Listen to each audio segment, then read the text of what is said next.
I'm a stone cold top, she's a stone cold top. I'm a top, she's a top, she's a stone cold top. I'm a top, I'm a stone cold top. I know everything, I know everything. Feel top energy from you, said no one ever. I'm a Catholic, she's a Catholic. I can never do wrong. I'm so innocent, this is my song. But when I'm flirting, when she's flirting, I'm a stone cold top. What do you mean? I'm so innocent for this. I'm a stone cold top, she's a stone cold top. I'm a top, she's a top, she's a stone cold top. I'm a top, I'm a stone cold top. I know everything, I know everything. Feel top energy from you, but no one ever. I'm a stone cold top, she's a stone cold top. I'm a top, she's a top, she's a stone cold top. I'm a top, I'm a stone cold top. I know everything, I know everything. Feel top energy from you, said no one ever. I like to act confident, like I know what to say. I like to tease you, I like to play in my way. But when you say, get on the bed, I lose my cool and I get in my head. I'm a stone cold top, she's a stone cold top. I'm a top, she's a top, she's a stone cold top. I'm a top, I'm a stone cold top. I know everything, I know everything. Thank you for that follow to Bradley. Hello. Welcome to the live. Alright, let me get set up here. I'm gonna sound a little bit different today because I'm sat in a much larger, more open plan room with the dog. So audio is going to be a bit different, probably a little bit more echo chambery. Alright, without further ado, let's go here. Let's get the background noise on. I think that my microphone is competing with the music pretty well. How you doing? I see you. I hope your stream goes well.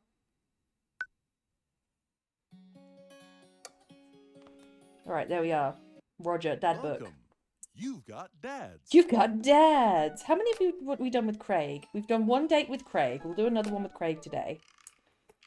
I'm thinking one date with Matt. I don't want to touch Brian with a barge pole because he's so competitive. I don't want to touch Robert either.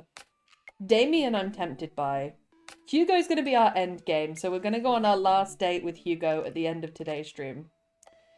And Joseph we tried, but we didn't like. Yo, thank you. Hey, I'm a clean girl again. Is Bexy also a clean girl? Apparently so. There's been hair washing happening. There's been all sorts going on. Should we go for Craig? Shall we have our second date with Craig? Or shall we go completely different and see Matt, maybe?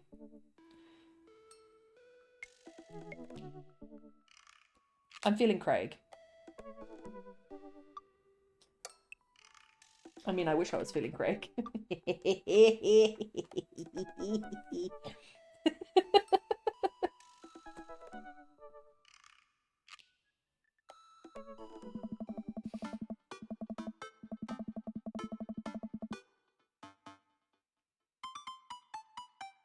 Hang on, I'm not texting and streaming.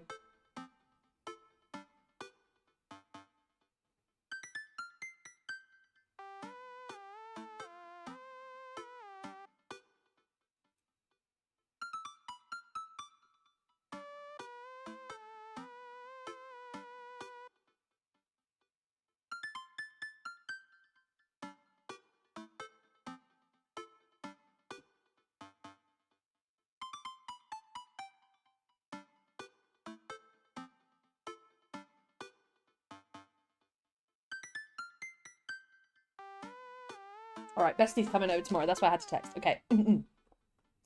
I really want to go get some good quality time in with Craig.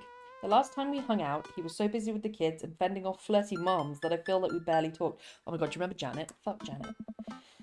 Ever since the first time we hung out, I've been trying to get up a little early for runs. I don't think I'm going to be as embarrassing as last time. Maybe I'll even be able to catch up with him now. I doubt it, boy. I type out a message to him on Dadbook. Hey man, been training on my run game recently. Ready for round 2. Been training on my run game recently. Ooh. Ooh.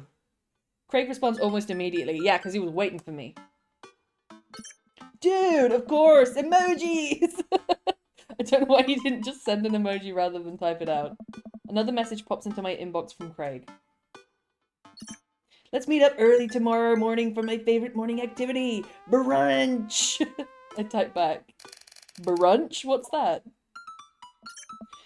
You run and then you get brunch. Brunch. Okay, I get it. Craig and I agree to a time to meet in the morning, and I have a chance to spend the evening hanging out with Amanda, my baby. So we doing pizza tonight? Again? Can't we do like a salad night? Hey. Dad, are you on a health kick? Not yet? I've formed the committee to examine the possibility of being on a health kick. They haven't returned with their findings. Dad, if you go on a health kick, then I have to go on a health kick by virtue of being under the same roof as you. I don't know if I have the constitution for that. Amanda's so real. The committee is still out. The committee isn't back with its findings yet. This is a multi-year assessment of several bureaucratic levels. Well, Amanda picks up the phone and stares at me, unblinking as she dials. Yeah. Hi, yes, can I get an extra large pizza with chicken, bacon, extra cheese and tomatoes, and a couple of extra garlic sauce cups? Amanda, you're going a little bit north here. Oh, right. Can you maybe throw some leaves in there or something? Yeah. He's going on a health kick. Yeah, Rico. I know, it's tragic. It's tragic, Rico. Amanda listens for a second. Hold on, I'll ask. Dad, is oregano a salad? Oregano is not a salad. Can't blame me for trying. Nah, Rico. I'm talking to my dad. We'll just go with the meat lover's fantasy, sure. Say hi to the wife and kids for me. She's such a G. I love her. Amanda hangs up. Rico says hey. The food gets delivered and we plop down on the couch to eat some za. Just be careful. Running is a gateway drug. It's a slippery slope, Dad. First you go on a couple of light jogs and before you know it, you're converting the garage into a sort of home gym and renewing your subscription to some sort of weekly kombucha delivery service. And what's wrong with that? Question. Shoot. What's kombucha? Okay, so you aren't too far gone yet. I'm just giving you a hard time, Pops. I'm really happy you're running more and taking care about your health and caring about your health. I just want to keep you around for as long as possible. She's so nice.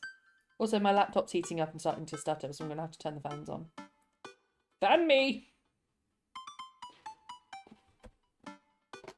My response on Jinx's stream, I am clean in body, not in mind. Oh yeah, Bexy? Oh yeah? Well, I'd like to see that. Wait, what? Thanks, kiddo. Speaking of which, I'm running with Craig tomorrow. You gotta be able to keep up with him? Hey, probably not. We laugh and eat more pizza than is probably healthy in the name of carbo loading. I call it a night early so that I'm ready for tomorrow. When I first started running in the mornings, it was pretty hellish. Now I'm a few sessions in, it admittedly has become a little bit easier, despite it always ending with me dry heaving over a trash can. Is that what the runner's high is? Is it just dry heaving? I lace up my tennis shoes, throw on a t-shirt from a writer's summit I went to 20 years ago. Writer's summit, let's go! And head out the door at a moderate jog. Craig is already outside with River strapped to his chest. Hey. He's dressed head to toe in colour-coordinated running gear. Wow, I look like a total schlub next to this guy. A schlub. Is schlub even a word? Sounding very technical for a run. Hey, bro! Morning, Craig. River's gonna be running with us. River's not running anywhere. Oh. Bet she can. We're taking it to the limit, aren't we, kiddo? Goo. I feel like giving River like a voice that's really like mature. Goo. Oh, I know what that means. Craig hands over her stuffed toy, which makes her smile from ear to ear. Oh.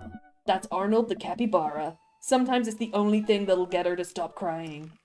Oh, I've been there. Amanda had a stuffed panda that she carried around everywhere. She would have a tantrum if we even tried to wash it. It was gross. So you've been running lately? Every morning for 30 minutes. I'm basically an elite athlete at this point. River is very mature and apparently Bristolian. Goo, right you are my love. No, she's from Zamford. Ha, well I'll try to keep up. So where are we headed? I was thinking that we could do a couple of laps around the park. Okay, that sounds reasonable. Then we'll do some hill climbs up a slope. Okay, I can probably handle that. Then we'll close it up by doing some wilderness survival, hike, running, go to increase our agility. To increase our agility? I'm suddenly struck with the overwhelming need to crawl back into bed. That sound okay to you? I usually like to throw in some timed murder sprints in there, but I'll go easy on you since you're a beginner. Begin at my left bollock. I have been running all week. That sounds like something I am able to physically do. Hey. Great, let's get started. Cut to the end of the run. I'm dead. I'm dead.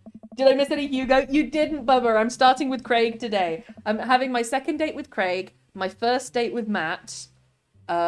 If I have time, my first date with Damien. Damien and Matt are interchangeable, so I might just go for Damien. And then my last date with Hugo, and then the game will be finished. Craig and I arrive at the park.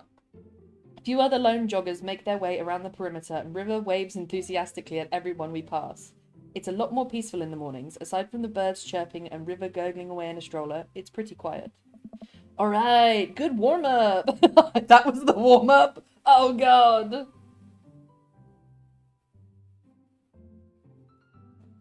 Hang on.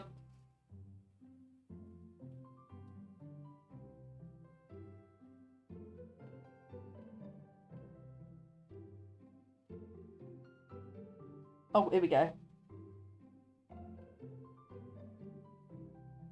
Oh, Bestie's coming over in the evening tomorrow. Bestie's foot is hanging off.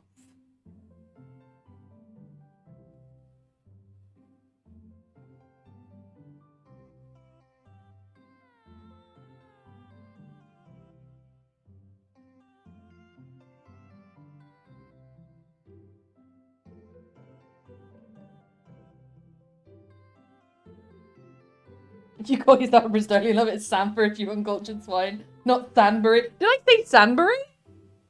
I meant to say Sanford. Too enthusiastic for a run. No, for real. That was a warm-up. Let's start the show. But wait. Craig reaches into his bag and tosses me a water bottle. I fumble it, but thankfully don't drop it. You gotta hydrate, bro. I take a long drink from the water bottle and feel reinvigorated. Man, I do not drink enough water. Hey. I look down and pick up Arnold, River's toy, and hand it back to her. Must have dropped this. Oh. Thanks for looking out, bro. Hey. You ready? My body is collapsing in on itself. I mean, I'm not that tired yet. Oh, River's gone to sleep. River's gone to sleep.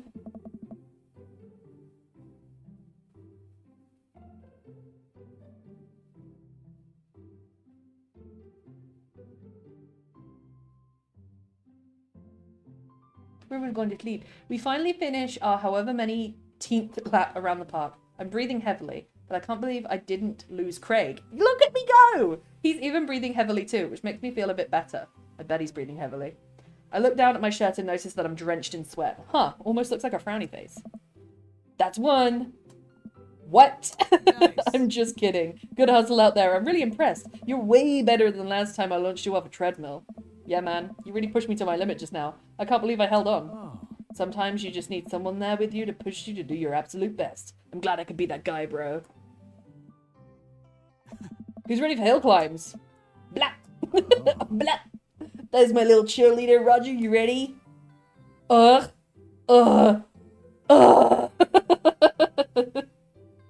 Just thinking about running makes me breathe heavily. No, for real. We'll go for a medium. You bet. Craig takes me to a separate portion of the park where there's a steep hill that seems to go up forever.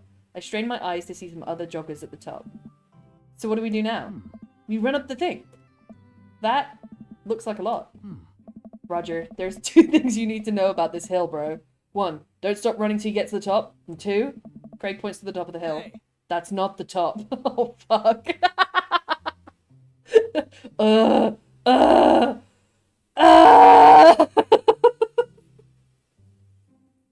Medium, Jinx, can you push me to do my best and further? Oh yeah, Bubba?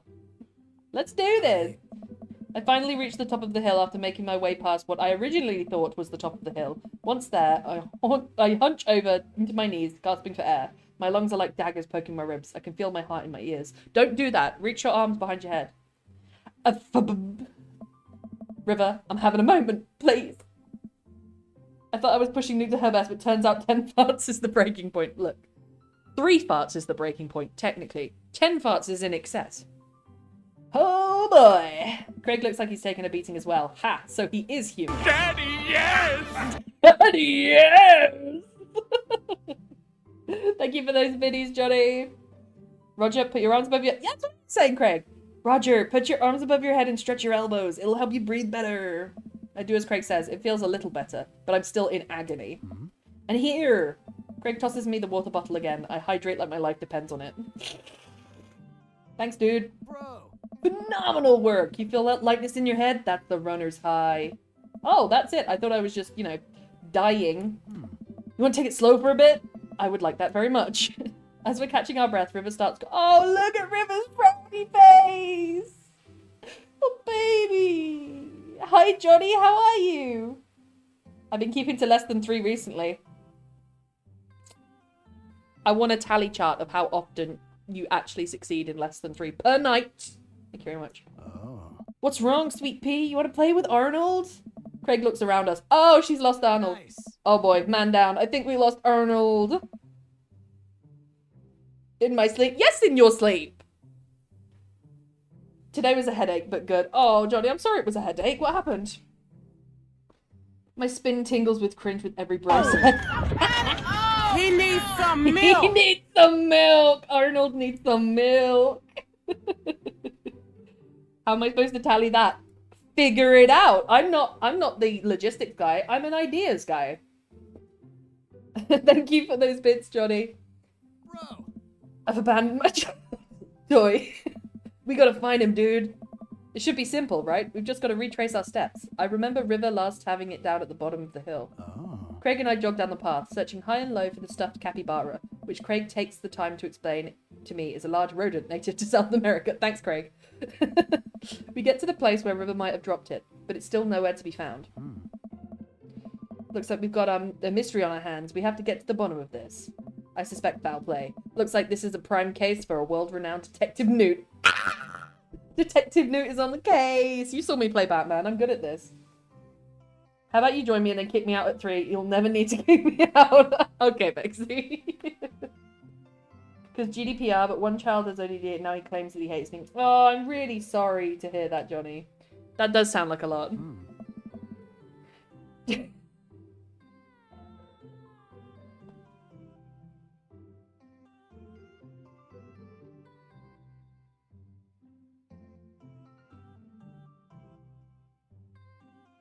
Sorry, I'm still texting someone. I've asked them not to text me, and they're still texting me. It's not Bestie. Do you know what's really annoying is that I started this stream and then someone immediately started a really difficult conversation with me. And we have all day to have this conversation. And they know I'm streaming at 6:30. It's like they bring it up at 6:30 because they know that I'm streaming.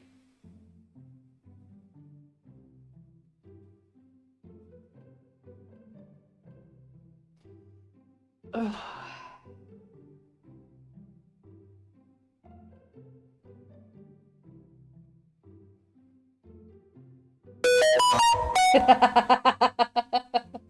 Do-do-do-do-do. Thank you for the biddies.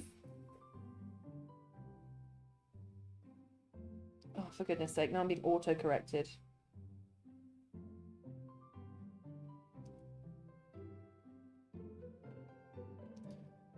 I will text you. I will text you, and I will be annoyed about it.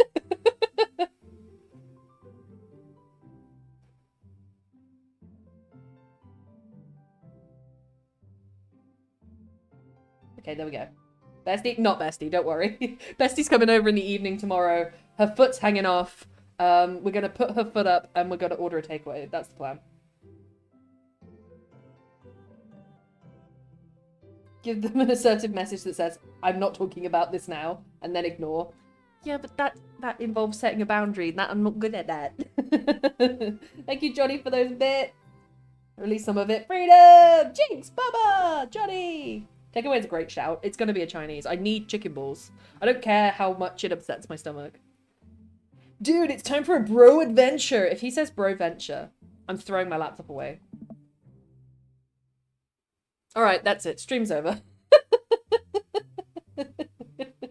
A bro venture. Set one and stick to it. No one will respect the boundary. This is true. Never die. When the world's calling you.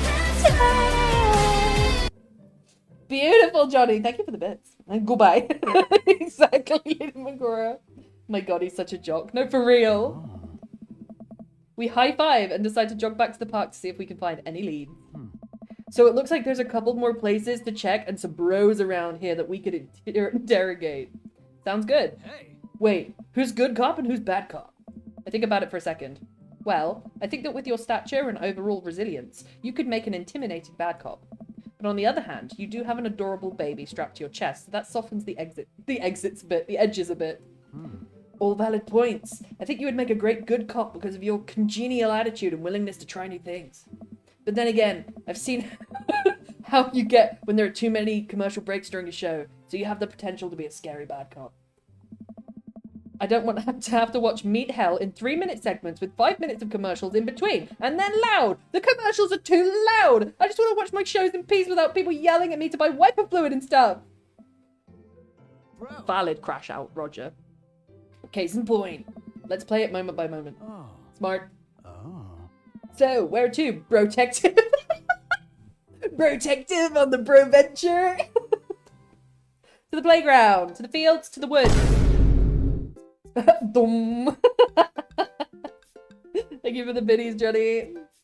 Go to the playground, the field. The field is where we were last. We've been into the woods, though. Woods.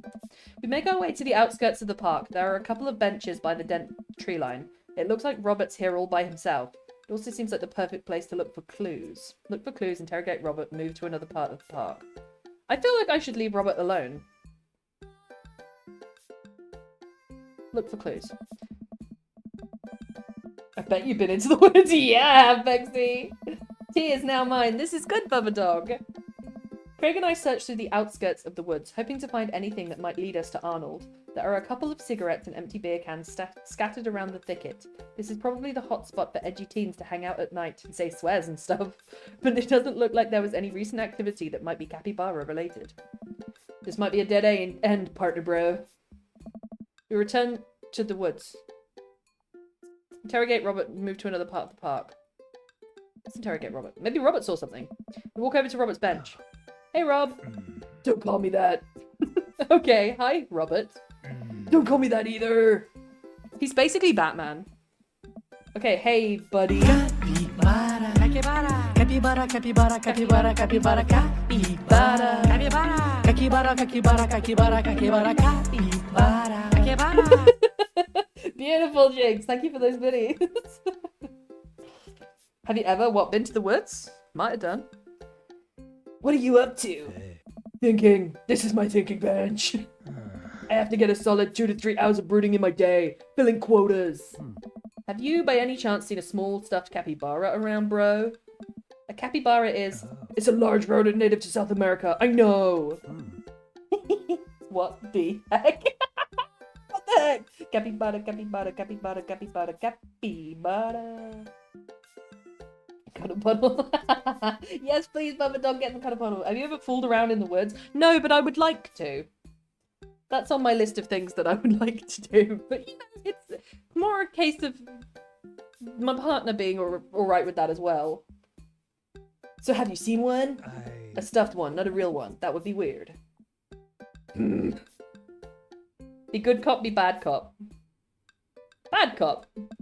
All right, Robert, we've been nice. Help us out or I'm going to go off. Learn how to fight and then come back here and kick your ass. You learning how to fight? Please. Well, fine. If you don't tell us what we want to hear, I'm going to spoil the season finale of Long Haul Paranormal Ice Road Ghost Truck. I never get that out right. Really? You're bluffing. My buddy here doesn't play by the rules. Roger will do it. Callum and Flick crash into a haunted... Stop! You're a monster! We managed to get Robert on the ropes in 2 sentences. It's a lot of fun. Oh yeah, Bexy, I bet it is. Would be nice! I haven't seen the goddamn capybara, okay? Damn. We return to the woods. Interrogate Robert. You can interrogate Robert again. We interrogate Robert again. No, let's not bother him. Where to now, bruh? The playground to the field. I was going to go to the field. Let's go to the field. Johnny, the cuddle puddle! Yeah!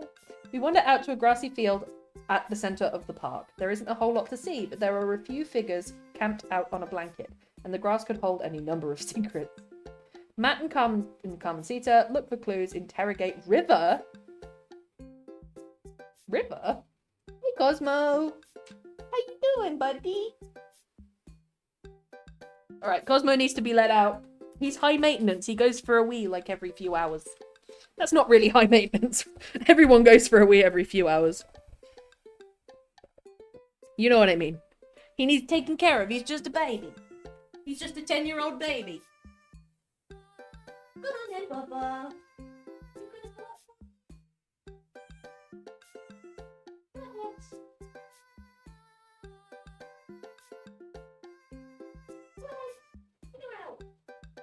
Alright, he just wanted to sniff the air, apparently. Is it fresher out there? Yeah, because you've been farting in here.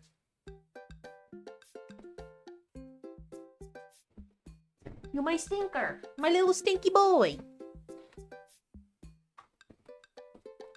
Interrogate water flowing. What are you gonna flow that way for, huh? Someone who would be willing to introduce you to it. I don't know. River. Wait, let me try this. It's always the culprit you least expect. I get eye to eye with River, who looks like she's on the verge of tears. Nice. Good cop. Hey, sweetie, believe me, no one wants to find your capybara more than me, but we need more clues. And I think somewhere in that baby brain of yours, you might have something that'll lead us to the perp. So what do you say, kiddo? Meh. I turn to Craig. We're getting nowhere with the witness. We maneuver back to the field. Look for clues. Look for clues. We carefully comb through the field of grass and flowers. I can't seem to find much besides a couple of ladybugs and a nickel. While I'm looking, Craig calls out to me from across the field. Roger! Oh, man. I jog over. Craig is kneeling in the grass, inspecting something. I approach, my heart in my throat. As I lean over Craig, I see it. This is Arnold's leg. Oh my god! We found the body! Wait, while she's gone, we can stop acting gay. No, no, no, no. Craig is so hot, he knew what he wanted to be. Okay, no, I'm just... That's disgusting. That's why I think I might be a little bit of a bisexual, Bexy, is because Craig could do whatever he wanted to me. And I wouldn't argue. I put my hand over River's eyes. No one should have to be subjected to this senseless violence. My god, who or what would do this? I don't know. I don't know. But now I think we might be dealing with something beyond our grasp. I can't look at this anymore. I turn around trying to wipe the image of stuffing strewn across the ground from my mind. Oh. We're running out of time. We may already be too late. River is so unbothered right now. Bag it, tag it. Let's get moving. We maneuver back to the field. Matt and Carmencita. Let's talk to Matt and his daughter. Carmencita spots us from across the way and waves. She's sitting down with her dad on a Hi, how are you? Hi, how are you? A sunny green patch of grass. We jog over. Hi, how are you? Thank you for the bits, Johnny. River is almost asleep. She's so done. Hey. Hey, dudes! Hey, bro. We just sat down for a picnic. Want some snacks? Got anything to increase my glycogen reserves? We have apple slices. Oh. Thank you very much, tiny bro, but I should be fine. Hey. You guys working out? Good day for it. Yep, I'm the picture of health and athleticism. Good transition, Roger. Say, you haven't seen a stuffed capybara around here anywhere, have you, bro? What's a capybara? It's a large rodent that's native to South America. Carmencita, you nerd. Wait a second. How do you know what a capybara is? You wouldn't happen to have had hands-on experience with one recently, would you? We learned about capybaras in 4th grade. I think it's more suspicious that you know what a capybara is. Hey. Oh my god. What if I took up Ryan Reynolds would be fun to flirt with, but I wouldn't feel anything and I don't want him touching me. That's fair. Fresh trauma for River. No, for real. It's very different to take me, so I think you might be right. I might have a tiny bit of bi in me. Just a bit. The thing is, the only men with good hygiene, this is a stereotype, but the only men with good, quote-unquote, hygiene are the gay ones. All the straight men in chat are like, hey, wait a minute. What if I'm the culprit and I just don't remember? I quickly check my body for any Polaroids I might have kept on my person to remind me who to trust and who not to trust. I saw Memento once and I'm pretty sure that's how it works. Jinx. What if that's what I wanted myself to think? No, Roger, don't let them win. I shake off the thought. I saw a couple of squirrels over by the tree though. I don't know if that helps, but if you want to see some cute squirrels, you should definitely check it out. Thanks for the hot squirrel tip, Carmencita. Well, we better get moving. Gotta find that capybara before River has a breakdown. River looks so not close to a breakdown right now. She's just vibing. Good luck! Let me get some apples for the road, though. Carmencita hooked me up with some road slices and we're on our way. I got apple slices out of this. Cleans his home. Expects me to...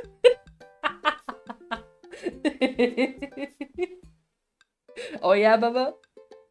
We maneuver back to the field. Check out those squirrels. Move to another part. It's a squirrel. It's a lead. Where did the suspect say the squirrels would be again? Because what if the squirrels have eaten Arnold? The drinking fountain, the log, the tree.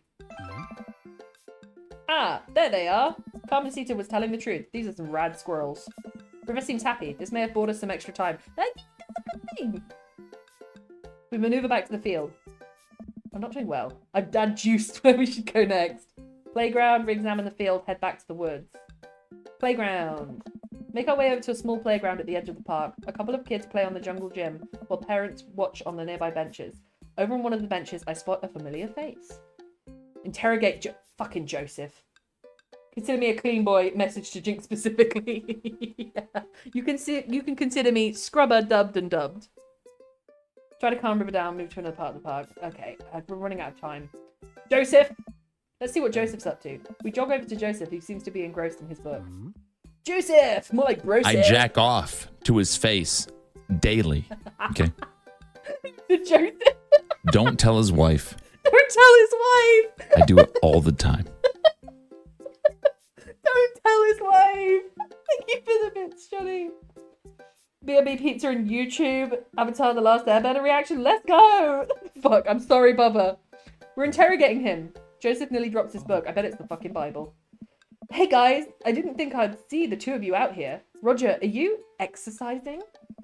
Sure am. You know me. I just love to run and be healthy. That's my kind of whole thing. What are you reading? Oh, just a book on knots and rope tying. Why do I feel like Joseph has a BDSM dungeon? Kill, kill, kill, kill. For boats. Boat ropes. Right. Say, you didn't happen to see a stuffed capybara around here, did you, bro? Some viewers may find the following video disturbing. Viewer discretion is advised. Some people may find this stupid fucking person a bit disturbing. Thank you, Johnny, for the bits. What is a capybara? Nice. It's a large rodent that's native to South America. Joseph thinks for a second. I haven't seen one around. I'll tell the kids to keep an eye out. Your kids are here? Hey. Joseph looks around. They were here a second ago. Must have gone exploring around the park. Do you know where they could have run off to? They're kids. They get into mischief sometimes, but they always come back. Joseph, you're neglecting your children! Right, thanks for your help. That sounds a little suspect, Joseph. Mischief, you say? Ooh, cracker. Wait. Am I being interrogated right now? No, yes. Only if you did something wrong. Thank you for your time, citizen. No, yes. Rather stare straight into the fucking sun. Only if you did something wrong. What are you hiding, Joseph? Whoa! Kind of getting the third degree here. This is serious. There's a capybara on the line. I mean, you're more than welcome to ask Christian and Christy. I imagine they have their ears to the ground on all the latest playground drama. They might be somewhere around the woods. Thanks, Joseph. We'll let you get back to your rope book. Oh, we're going after the fucking kids in the woods. Ropes. We head to the playground. Clock's ticking, dude. Where are we going next? Woods. We return to the woods. Joseph's twins must be around here somewhere. Time to grill Robert again. We walk over to Robert's bench. Oh, Christ. What now? Be good cop, be bad cop. We were bad cop last time, weren't we? Come on, Robert. The sooner you tell us what you know, the sooner we can let you go back to your brooding. Bad cop time. Robert, if you don't help us, I'm going to put you in a headlock. Is that a threat or a promise? Okay, Robert. He's into rough. Tendies are here. I love having a broken charger. There's nothing more annoying. They're cheap on Amazon.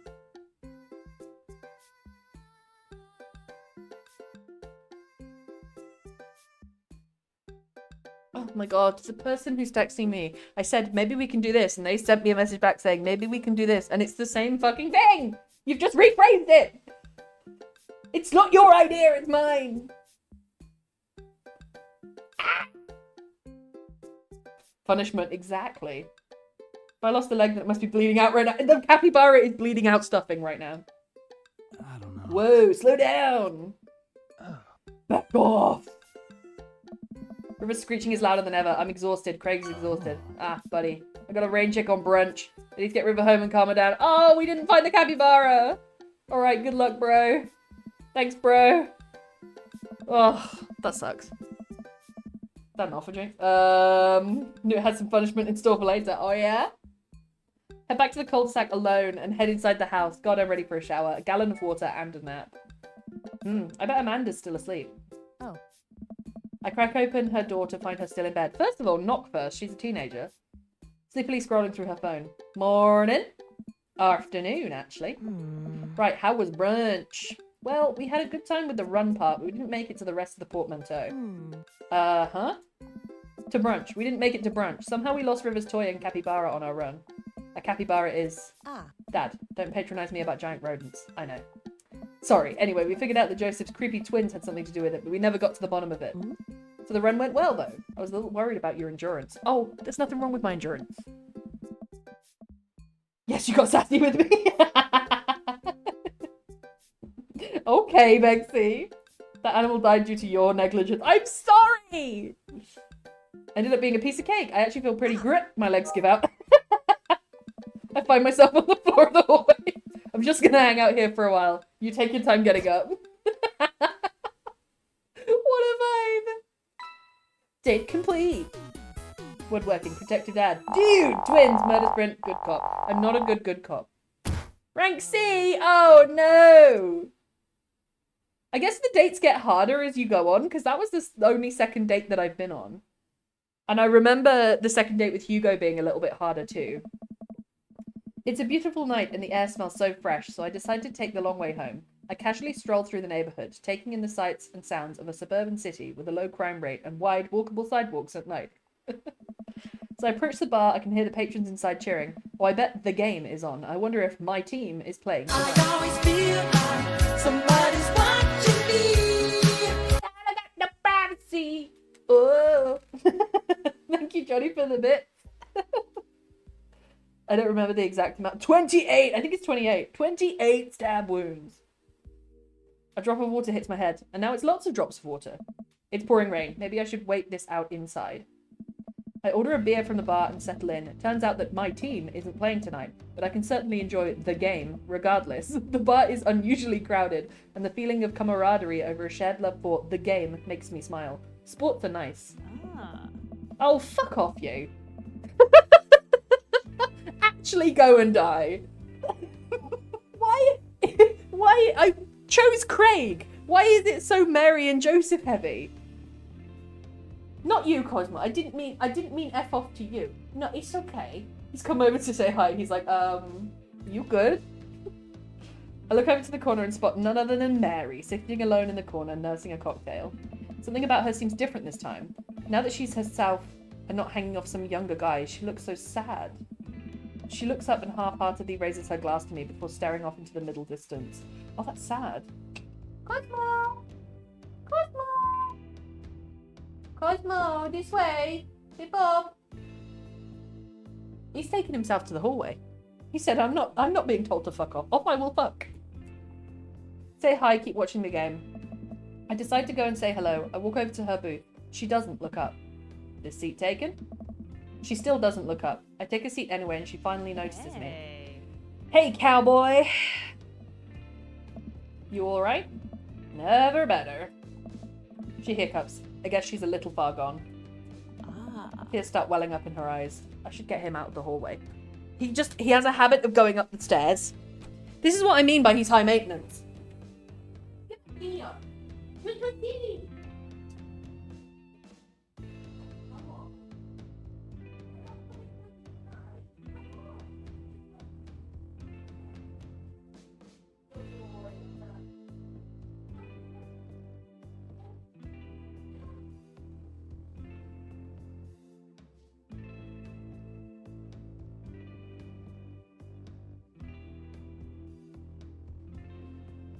He's not cooperating.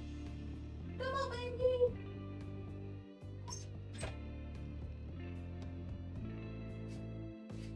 Hey, baby. Hi. Hello, little piggy. Are you my little piggy? Hello. Hello. Hello. Hey, baby. He's back. And he's back in the room. See how much of a contrast between Joseph, Mary, and the other dads? Well, I think like I'm getting to the... I could fix their marriage, maybe. Oh. Will you walk a gal home? Walk her home, call a cab. Walk her home. I slide out of the booth. Seems like Mary's having some trouble getting up. I reach out a hand and help her, but she waves me away. I got it. She clearly does not got it. You know what? Hang out here for a second. I walk over to the bartender and pay Mary's tab. Hey, I don't know if you remember me, but I live in Mary's cul-de-sac and I'm just making sure she gets home safe tonight. I know you. Yeah, it's nothing weird, just... Tuesday has one of the bar staff walk her home, but I trust you. She doesn't, like, go home with... I don't really want to say it. One of the guys she meets. Nah. Ain't her thing. Is Mary gay? No, because if Mary's gay, I might cry. Is Mary gay too? Are they in this little lavender marriage? Jimi Hendrix reference? Hey, baby. Maybe. Huh. Head back to the booth. Mary stumbles out of the seat and directly into my arms. It's still raining a little bit. I take off my coat and hold it over Mary's head. Such a gentleman. Let's get you home. Mary and I walk in silence up the street towards the cul-de-sac. I have no idea what to say to her, for fear that she might hit on me, or not. What did the bartender mean by ain't her thing? Sorry you have to see me like this. I'm usually not... I know Joseph doesn't like it when I... Just sorry. It's alright. I'm sorry if I'm ever mean to you. Oh, Mary! It's alright. No, it's not. I know it's not. I'm just having a really... Forget it. As we get to the cul-de-sac, I can feel Mary starting to slow down. By the time we arrive... Oh, I clicked the button. Whoops. Wait, can we just hold on? What's wrong? How about another drink? Old time's sake. Come on, Mary. It's bedtime. Mary looks me up and down, giving me a half smile. You're right. She pulls me in close for a hug, holding on to me for a little longer than feels appropriate. She mumbles into my chest. You're a good kid. Thank you for the company. Mary gives me a pat on the back, straightens out her sweater, and walks the rest of the way to the front door herself. Huh. Okay, weird little Mary cutscene there. Welcome. You've got dads. Am I going to get a side quest? Oh, is it Craig quest? How does it feel to have survived such a crazy bitch? How does it feel to survive such a crazy bitch? She is a crazy bitch, Johnny. And thank you for the bits. Hey, dude, I've got the runs. Oh, I've got just the thing. I'll head to the store and grab you a real chunky milkshake, cherry licorice, and book of word jumbles I find helpful in strenuous times such as these. What? Wouldn't that make it worse? Oh, it's not for diarrhea. The milkshake's just comforting. Wait, why are we talking about this? I've got the runs. I meant that I feel like running. Partially lurking, stuffing my face. And it could be with me, but it's not. Want to come with me to the gym? Why do I feel less excited about that than getting you home remedies for diarrhea? Because you care. Come on, man. It'll be fun. You know what? Sure. When are we doing this? There's 30 more minutes left in this meat hell marathon. You what? You what? You got the runs? You what? I'm outside right now, bro. Thank you for the bits, Johnny. I'm warming up. Okay. At least let me see if Betty gets away from the wolves in time to get her suppressed wrapped cheesecake out of the oven. Go running. Brilliant. I'm a runner now.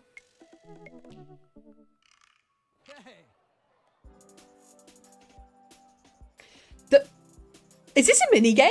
Oh, shit. I don't have my mouse with me. The gym just installed these new virtual jogging treadmills. We'll feel like we're running outdoors. You can see the other runners on your screen too. Let's try it out together. Other runners? Will I be able to keep up? Don't worry. We're here to cheer each other on. I'll be right here with you. Nice. Just get a rhythm going. Keep your heart rate up, but don't overexert yourself. You'll do great. Shit. What do I do? Run that dad. What, I just keep the bar balanced? I literally just do this.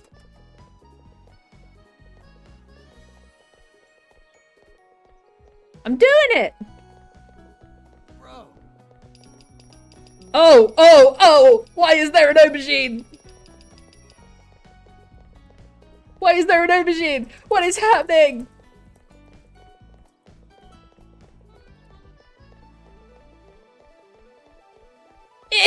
Ew!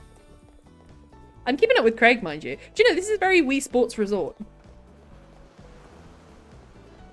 Have we got Shannon, Eric, Ross, Craig, Roger, Joseph, Vernon, Tyler? There's us leaving Ross in the dirt. Bro. Big sprint! Nice car. Literally, that's what this is. Nice cock. I just have to do this with the spacebar for a bit. It's actually easier than I was making it. It even has the lighthouse. Nice cock.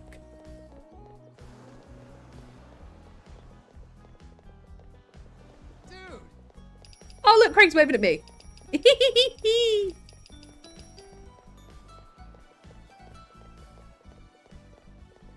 This is leaving Leighton in the dirt. Fuck you, Leighton. Couldn't let my AI dad beat me. You get really competitive. Not from your lack of desire. Mm-hmm. Same brain, Johnny. Wii Sports Resort, right? I can't get back to the aubergine. Look, he's waving at me. Oh, there we go. Sprint! Yeah!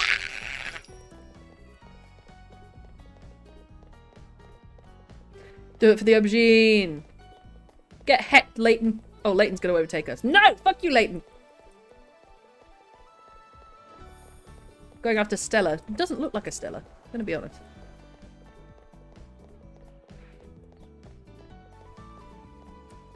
Okay, you overexert yourself so quick. Hang on. How long is this? 2 hours of the game because my AI dad taunted me. Wait, really? That's hilarious. Between this and having your mum stolen by the Skyrim characters, I'm starting to believe you do live in video games, Bexy. Oh, look, there's cake at the end. Now I'd run for cake. 3 minutes, rank. S++, let's go! Way to go! Right? You've got Oh, that was a nice little tidbit. Okay, so where are we at? We're at 48 minutes. I think we can do a date with Damien and a date with Matt before doing our last date with Hugo. So let's do this. How do you do? I have finally decided to join this information superhighway. I'm not entirely sure how this works, but I will try my best to understand. I love long strolls through graveyards and spending time with my son. If you would ever like to chat about the latest in Victorian fashion, the inevitability of our own demise, or black cats, please send me a letter. I love him. Taxidermy my new specimens. I have taxidermy, not real taxidermy. I have animal specimens. Who would it be? A coffin. What are your turn-ons? Pronouncing bosom correctly. I feel like Damien's gonna be a scream. Imagine how motivating seeing others pass you would be. Foreign art house horror. Ugh. It's night. We are at an industrial darkwave club in Berlin. The music drums to the beat of our hearts. Ugh. Would you never leave home without an upside down cross? How does he get along with Joseph? Damien. Damien Bloodmarch. Look at me, Damien. Look at me, Damien. It's all for you. It is. Johnny, you have the best blurps. Thank you so much for the bits. And I'm back. Hello, Vampire Daddy. Just for you, Lady McGraw. Damien seemed really interesting. A little odd, but interesting. I think we should hang out with him and get to know him a little better. I navigate to Damien's dad book page and type out a message. Hey dude, you seem cool. We should hang out sometime. I sit there for a minute before I see that Damien's typing. It's gonna be a whole fucking letter. But then he keeps typing, yeah, and typing. Man, is this guy writing a novel? I leave the computer to make some coffee. And he's still typing. I sip my coffee and my computer finally dings. Roger.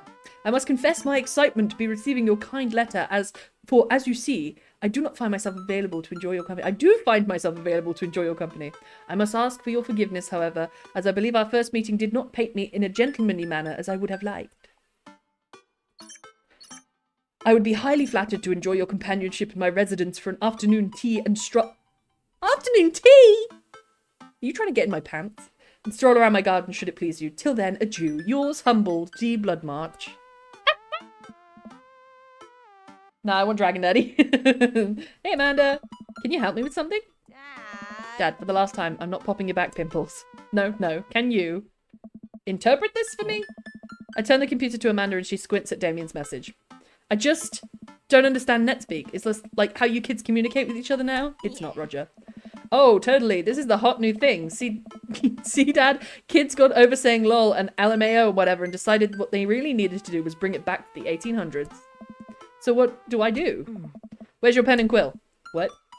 Did you forget to unpack the pen and quill? Dad, how will we address the nobleman in regards for your upcoming debutante ball?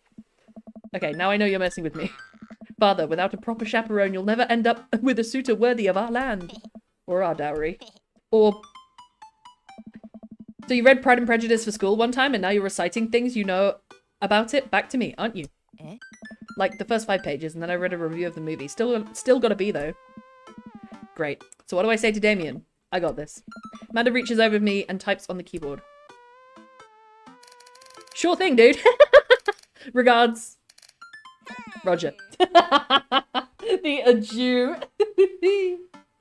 Grab the last bowl of creme brulee or leave it for later. Grab it now. We'll get half a creme brulee. Well, I suppose that's that. Hello, Damien's house. It's everything I expected and more. Make the short walk over to Damien's house. Well, I guess you can't really call it a house. It's more of a manor, estate. The Gothic architecture looms above the other homes in the cul-de-sac. He must be rich. I walk past a couple of gargoyles guarding the front door and look around for a doorbell. There doesn't seem to be one. I pull the large, ornately carved bat's head door knocker back and a hollow sound echoes through the house as I strike it against the door. I wait several moments before the door slowly creaks to open. It's a little creepy, but I enter the home and take a few steps into the foyer, noting that the oil portraits of who I assume are dead relatives hanging on the wall. Oh! He just said he set out afternoon... Okay, yeah. I could live with Damien. Afternoon tea, oil paintings, taxidermy. As I'm admiring them, the front door slams shut behind me. Hello? Silence. An oil lamp in the corner flickers dimly, casting ominous shadows against the wall. Why do I feel like all the people in these paintings are staring straight at me? Why is it so cold in here? Where's Damien? Roger, pleasure to have you in my home. I look up and see Damien standing at the top of the majestic staircase with a walking candle holder. He's so dramatic. I love him. It literally is. He's creepy and he's spooky, mysterious, and he's altogether kooky. He's Damien. Thank you for the bits, Johnny. What's with the door slamming shut? Oh, sorry, there was a draft. And the door creaking open when I knocked? I accidentally left the door unlocked. And the creepy oil paintings? I like oil paintings. Ooh, right. Right. Please, let me show you around. Okay. Damien leads me around his house, showcasing his parlor, sitting room, auxiliary sitting room, and the parlor again for some reason. He's stalling. He wants to suck my cock blood. Will you be doing Hugo today? Yes, I'm finishing the game today. I've got one last date left with Hugo. Which I was going to do either after this or after a first date with Matt. I suspect there's a little bit after it, so I might do it after this. This is one of the older homes on the block, yes, but nowhere near as old as the architecture might suggest. Through extensive renovations, I have been able to craft a residence that is both historically accurate to the Victorian period and equipped with the amenities of any modern dwelling. I walk past the door covered in bumper stickers, caution tape, and a black parade poster. Did they listen to My Chemical Romance in the Victorian era? That's my son's room. You know how rebellious teenage years are. Onward, onward, there's more to see. Someone wants a share of the said creme brulee, and you'll give him some. SOS, SOS. I'm sending out an SOS. Oh, Lady Megora, give him some. Let him dip his whiskers. We've reached the door at the end of the hall that Damien opens with a flourish. I love him. This is the library.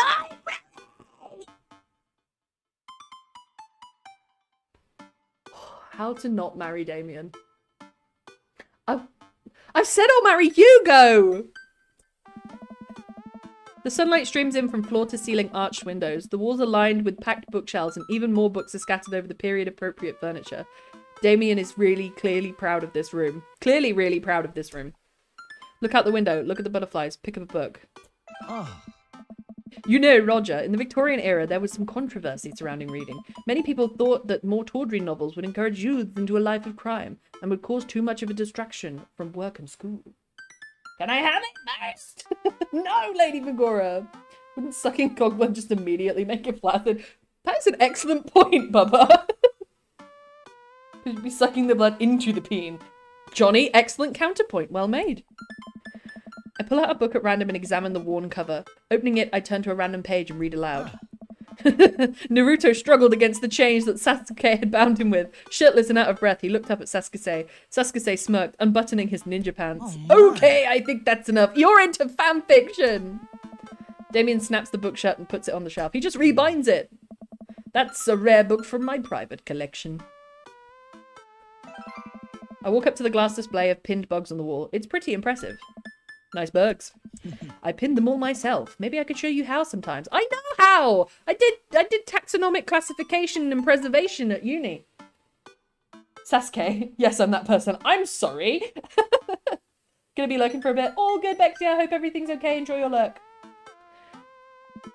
I'm concerned I would stick the pin right through my finger. Ah, the pinner's gambit. Is that a thing? No.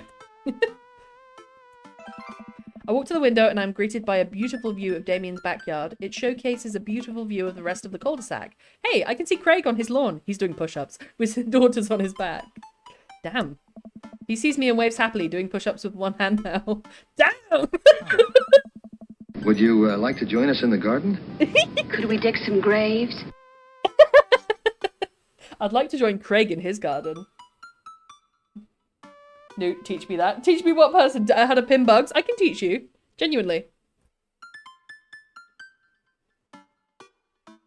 Did you know that Victorians spent at least 20 hours a week gazing longingly out of full-length windows? Thank you, Johnny, for the bits. Wait, really? No, but Victorians did appreciate the telling of a good joke. Please, will you join me for some tea? I follow Damien into his sitting room where finger foods have already been set upon a beautiful tiered silver tray. I take a seat on one of the high-backed chairs as Damien pours and serves me some tea. How friggin' civilized! Can't believe we're having high tea. I never thought I'd get to do this. Damien smiles to himself. What?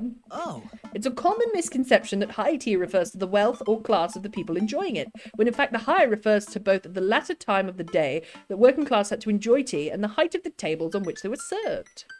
Oh. My dear friend, we're currently enjoying afternoon tea. That's informative. Damien takes a seat next to me and serves me a tiny sandwich. He like me. He wanna suck my blood. The Victorian day at school? Never again. Your home is really impressive. Are there a lot of goths? He's not a goth! I like your cape. It's a cloak, actually, but thank you. Victorian fashion is very important to me. I can tell.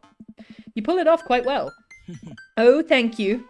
Regardless of my historical leanings, it's very important to me to present myself well. It has taken a long time to come up with a style that is both true to form and representative of myself, but I'm very happy with how I dress. I do get some strange looks, yes, but it is something that brings me a great deal of joy, so I don't mind.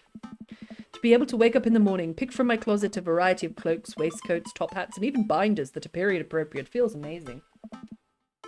You wear top hats? You don't? What got you so interested in goths? He's not a goth! Oh. Well, when I was a young boy, my father took me into the city to see a marching band. Did he take you to the city? I knew it! Sorry? Did you guys see a marching band? I'm afraid I don't understand. You don't have to, Damien. Just sit there and look pretty. You're serious? Of course. But it's, you know, the song. Amanda made me listen to it. Seriously? I would love to see a marching band. I love him. He's simple.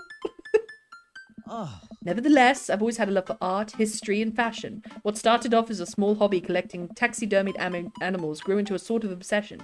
It's a privilege to be able to appreciate the lives and culture of those who came before us, I think.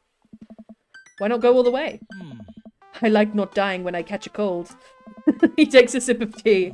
I can acknowledge that there were many terrible things about the Victorian era, and I try to live a life that strictly aligns with those ideals would be admittedly horrid. To try and live a life that aligns with strictly those ideas would be admittedly horrid. But I think it takes a critical mind to truly appreciate something to the fullest, to be cognizant of its flaws and love it all the same. Don't know why cognizant wasn't being read by my mind.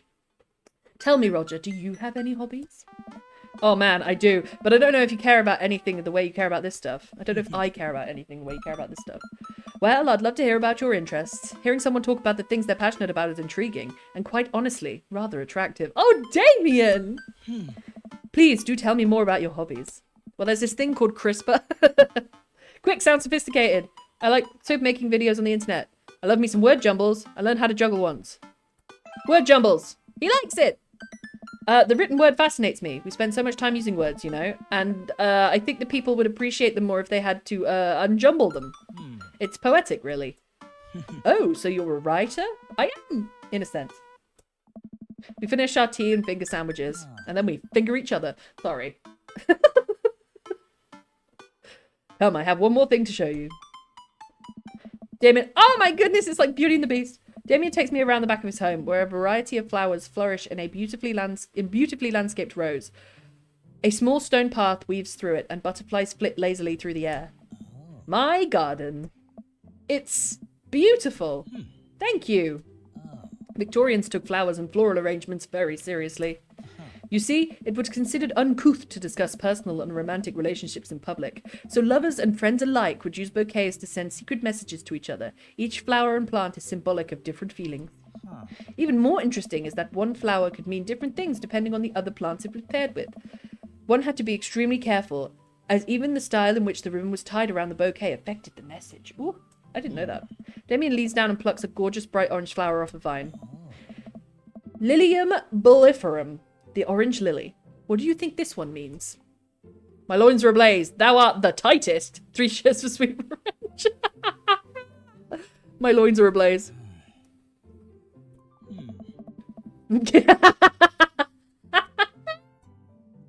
Oh, I'm not doing well on this day. The orange lily is actually symbolic of pure hatred. Well, that's precisely why floral arrangement is so challenging. What's your favorite type of flower? Snapdragons, honeysuckle. They smell really good. And then you can eat the tiniest little drop of nectar when you pull the stem out. I'll have to remember that when I put together a bouquet for you. He's gonna give me a bouquet? He would put together a bouquet for me? Nobody's ever given me a bouquet before. I follow Damien down the footpath and admire more of his beautiful flowers and his arse. Suddenly, a phone rings. Oh, Roger, would you excuse me? I must take this. He pulls a cell phone out of his pocket. I'm a little surprised it's not a rotary phone. Can you imagine? He's just trailing one wire behind him exactly all the time. Go for it. Damien smiles and walks back to the house. I take a deep breath and enjoy the heavily perfumed air. What a lovely yard. This makes me wish I had put a little more effort into the garden Amanda and I tried to start one time. Our watermelons grew to the size of cherry tomatoes and then immediately died. Oh hey, a gargoyle. Oh no, I knocked over the gargoyle. Shit! Fuck! Fix that garg! Shit! Oh, there's no way. There's no way.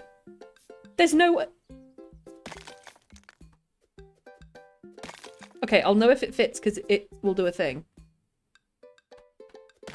Shit. How does that not fit? Houston, we have a problem. Oh, no. How does that not fit? That fits. How exact does it have to be?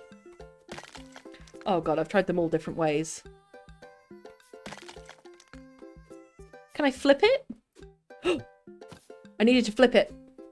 I didn't know you could.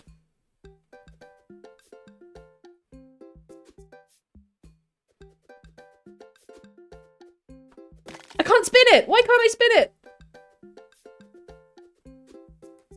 Go! 1 second to go! Oh shit, not good.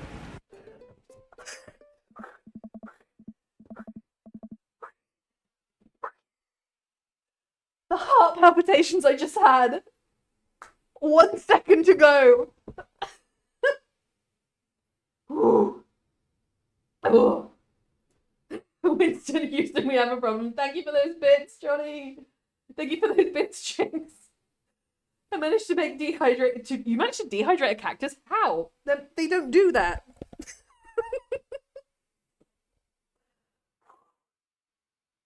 You made me wake my daughter. Whew. That was a close one. More than a close one. Uh-oh, here comes Damien. He looks upset. Roger, my sincerest apologies to have kept you waiting, but there is an urgent matter I must attend to. Why do I feel like his kid's in trouble at school? So I'm afraid I must take my leave. No problem, dude. Everything alright? Damien worries the hem of his coat with his fingers and looks away. Everything is perfectly fine, but it's Lucian. I knew it was his son. What's wrong? He appears to have, well, his teacher needs me to come to the school. We're gonna get Hugo content right now? Post haste. Do you need help? Oh no, you don't have to. Let me come with you. Us dads gotta stick together. You're right. This was one of Lucian's more elaborate stunts. I would greatly treasure having another parent by my side. Let's go! Hugo!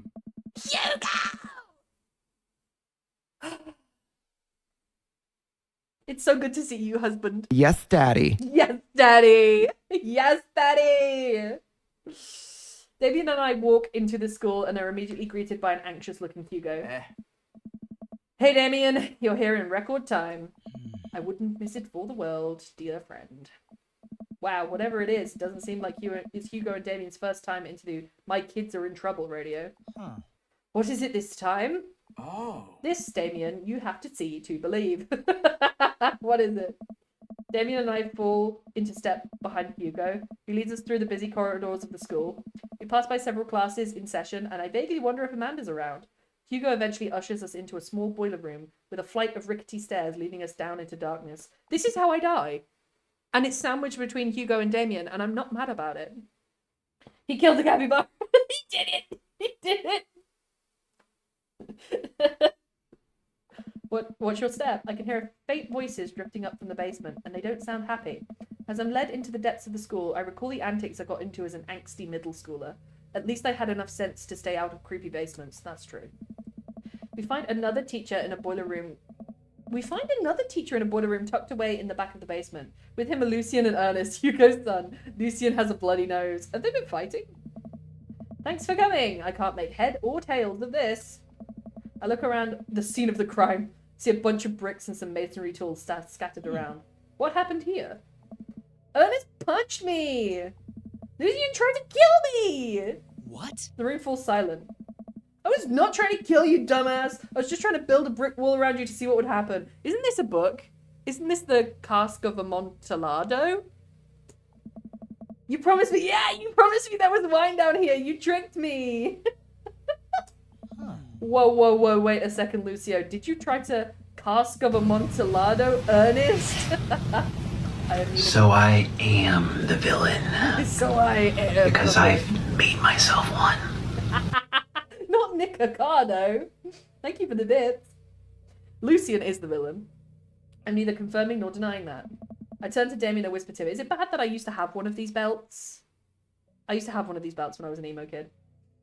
I turn to Damien and whisper to him, what's Cask of Amontillado? It's a classic Edgar Allan Poe short story where a man gets his enemy drunk, lures him down to his cellar with the promise of wine of a fine vintage, then buries him alive behind a brick wall. And doesn't he, die of dehydration? Oh. It's a lovely story. So wait, Lucian, you tried to do that to him?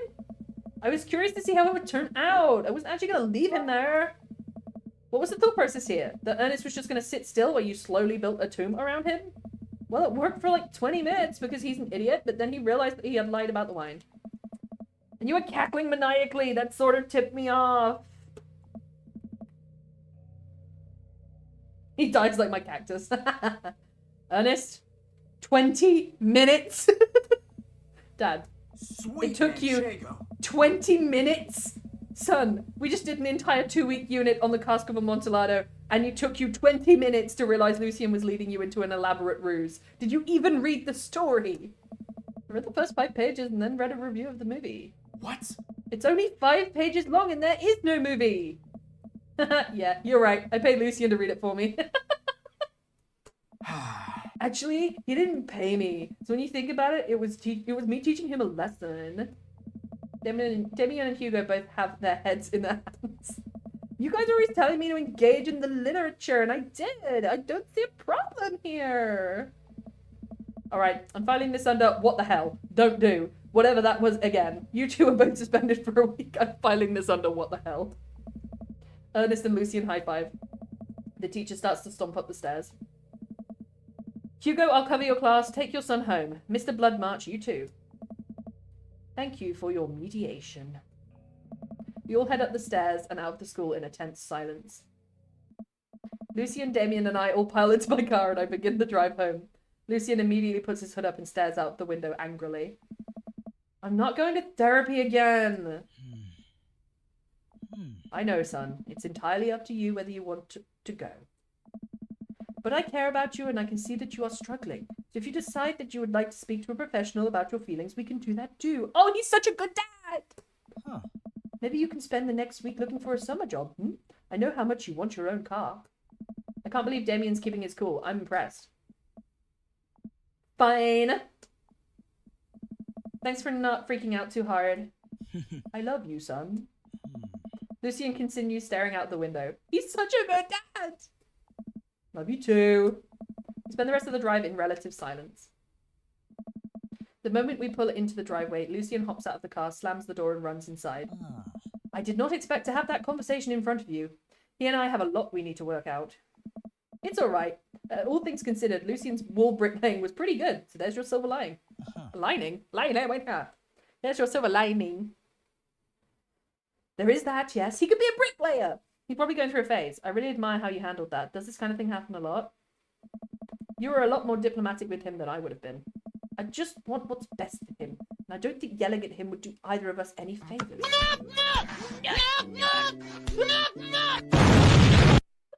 What was that, Fail? Also, hi, Fail. Hey, how you doing? It really does. You're a good dad. See you around. Ooh, you love dad. God, look at the eggplants. Can't get enough. See you around soon. It would be my honor and my pleasure.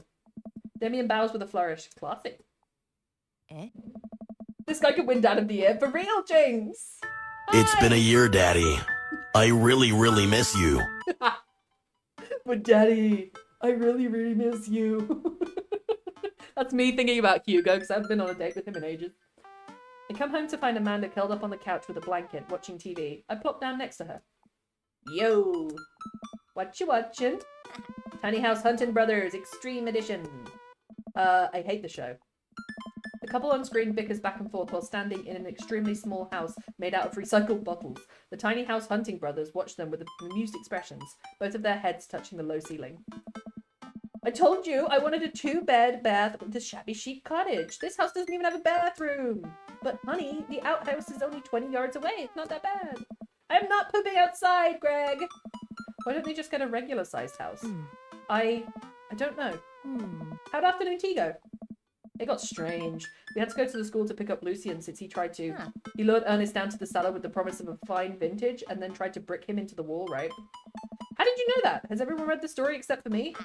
Lucian livestream. Lucian's a Twitcher, for real.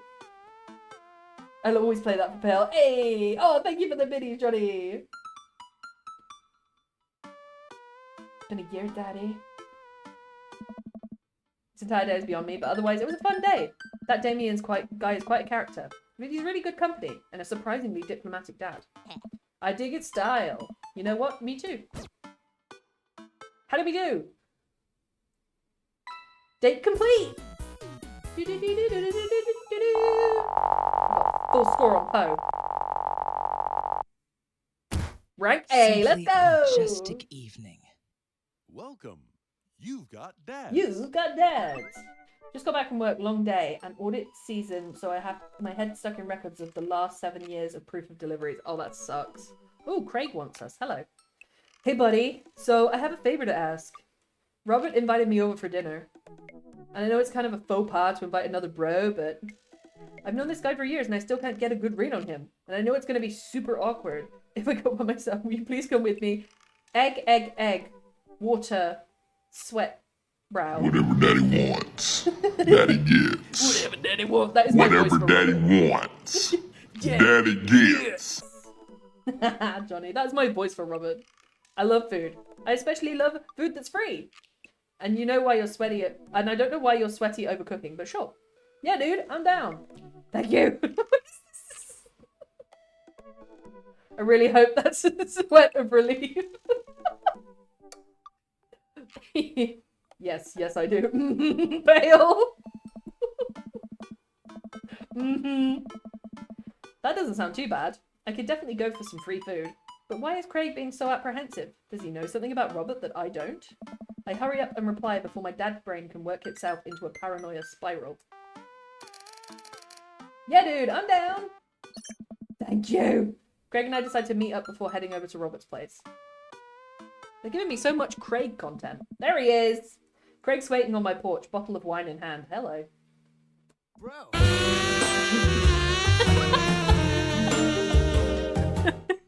That's perfectly timed. Thank you, Johnny, for those biddies. And I want newts. Ooh, pale. Roger, boy, am I glad to see you, bro. Likewise, man. Class of you to bring wine. Oh, it's not wine. It's sparkling apple cider. Robert probably has a wine cellar, so I think he's good. Whoa. Or at least he has a wine cellar. I'm genuinely unsure if he was telling the truth or not. I can never tell with him, bro. Thank God it's not just me. I never know. He's so deadpan about everything. I just laugh it off, man. But that guy's an enigma. We start walking over to Robert's house. Does Robert even know how to cook? I have sincere doubts about whether he even knows how to shave properly. Or irons his shirts. I feel like you learn to cook after you learn those two first. Dude. One time, I saw him grab a hot dog from a trash can.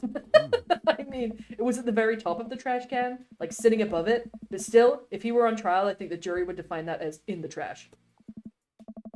Check if he also has some bricks around. We're gonna brick Craig up. In his defense, I've definitely considered grabbing food out the top of the trash before. Well, yeah, I think we've all considered it, but it was the difference that Robert actually did it, bro. True, maybe he's the enlightened one. Maybe we're holding ourselves back. We arrive at Robert's house and ring the doorbell. Oh, they don't have a background for Robert's house. This is just the street. The doorbell won't chime. Must be broken. Craig knocks the door a few times. Oh. Since when does Robert have a... Robert has a fucking dog? I don't know, that's weird. I can hear Robert just inside. 1 second! This is uncharted territory, Roger. If he's the one making barking noises and there is no dog. What if he's the one making barking noises and there is no dog? Nuke, quickly check Discord. Okay, good. Is it Mickey?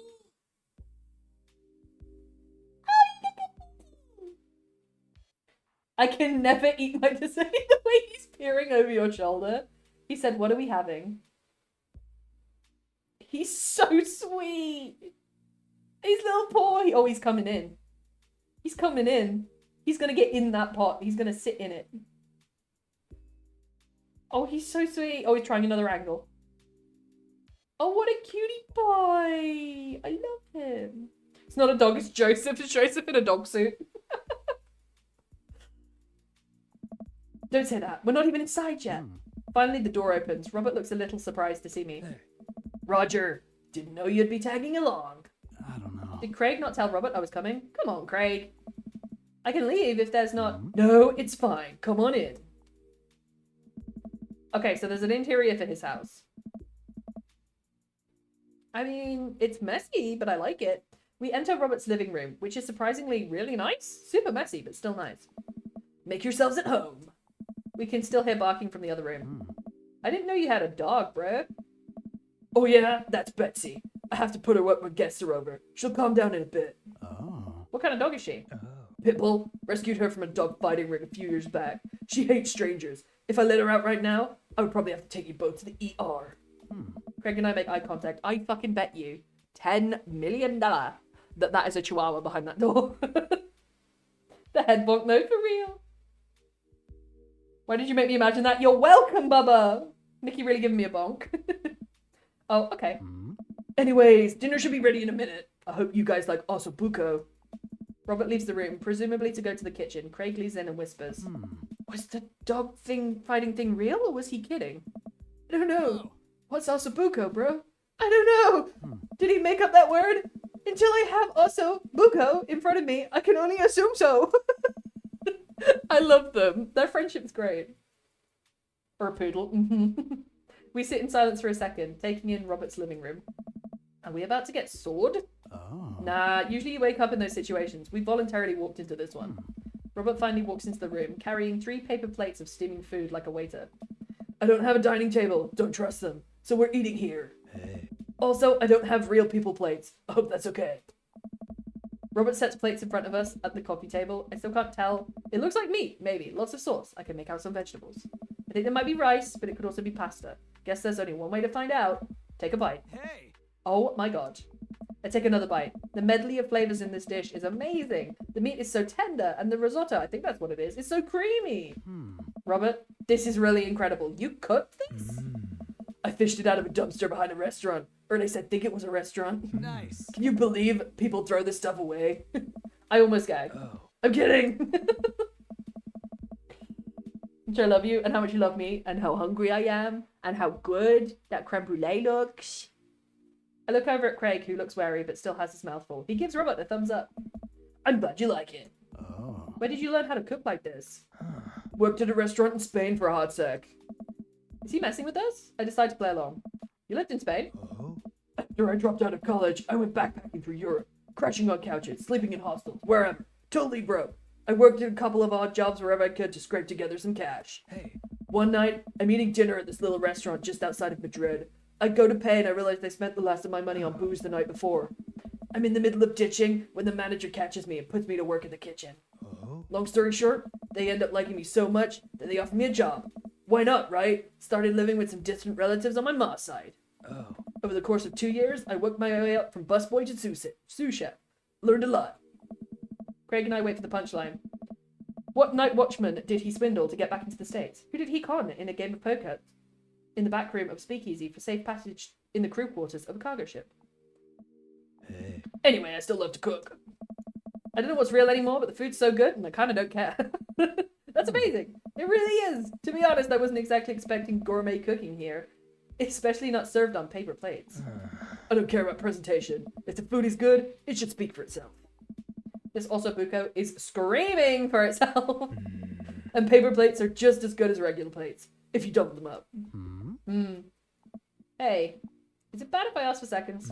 Help yourself, but save some room for dessert. I made lemon berry savarin. Oh. Well, aren't you just full of... Craig looks over at me. Hey. Surprising? Robert winks. You bet I am. You bet I am. Oh. You can come over for dinner anytime. Does he like Craig? Hey. Craig. He likes Craig. I'm gonna go get seconds. Me too. After consuming way more ossobuco than my body could handle, and then really ensuring a later food coma with a generous serving of whatever savarin was, Craig and I decide to head out. Oh. Thanks for coming. I'm making an attempt to be more social. Aww. My hackles up. He's like an older guy at the bar trying to be cool. That's pretty much what I'm trying to do. Especially if there's ossobuco involved. Alright, how are we doing for time? Welcome. Well, 1.5 hours in, so I might be tempted to do the last date with Hugo. Because I don't know how long that's going to take. Because I've not been on a last date yet. So I'm going to do this. And then if I need to go back, I can go back. And the load will be 28th of the 2nd at 7:55 p.m. Alright, got it. You know what they say about third dates? They get pretty serious. You might not have time to browse that book for a while. Are you ready? Save and continue. See, I think it's going to be long. Hugo! Robert and Craig, Luke and Hugo, Brian and Fast ride. Joseph and Damien. Mustache ride, yeah! Johnny, you get it. You understand what's going on here. Thank you for the bits. That's what she said. Exactly, Pale. We're all pairing up. Ever since your first night at Charcuterie Pies, Hugo and I have made a point of weekly visits to Trivia Night. Craigslist's Swiss Connections has come in first place ever since, despite Provolone 2 lost in New York's continual efforts to dethrone us. I've been able to do a complete overhaul of the interior of my car, thanks to all of the Phil's Auto Care gift cards we've received. Air fresheners, car chargers, you name it. Amanda's riding in the lap of luxury. Not a furry, but it could be. Newt, who is a furry. Hey! That to me sounds like slander. I am not a furry! I am, in fact, anti-furry. Hate them.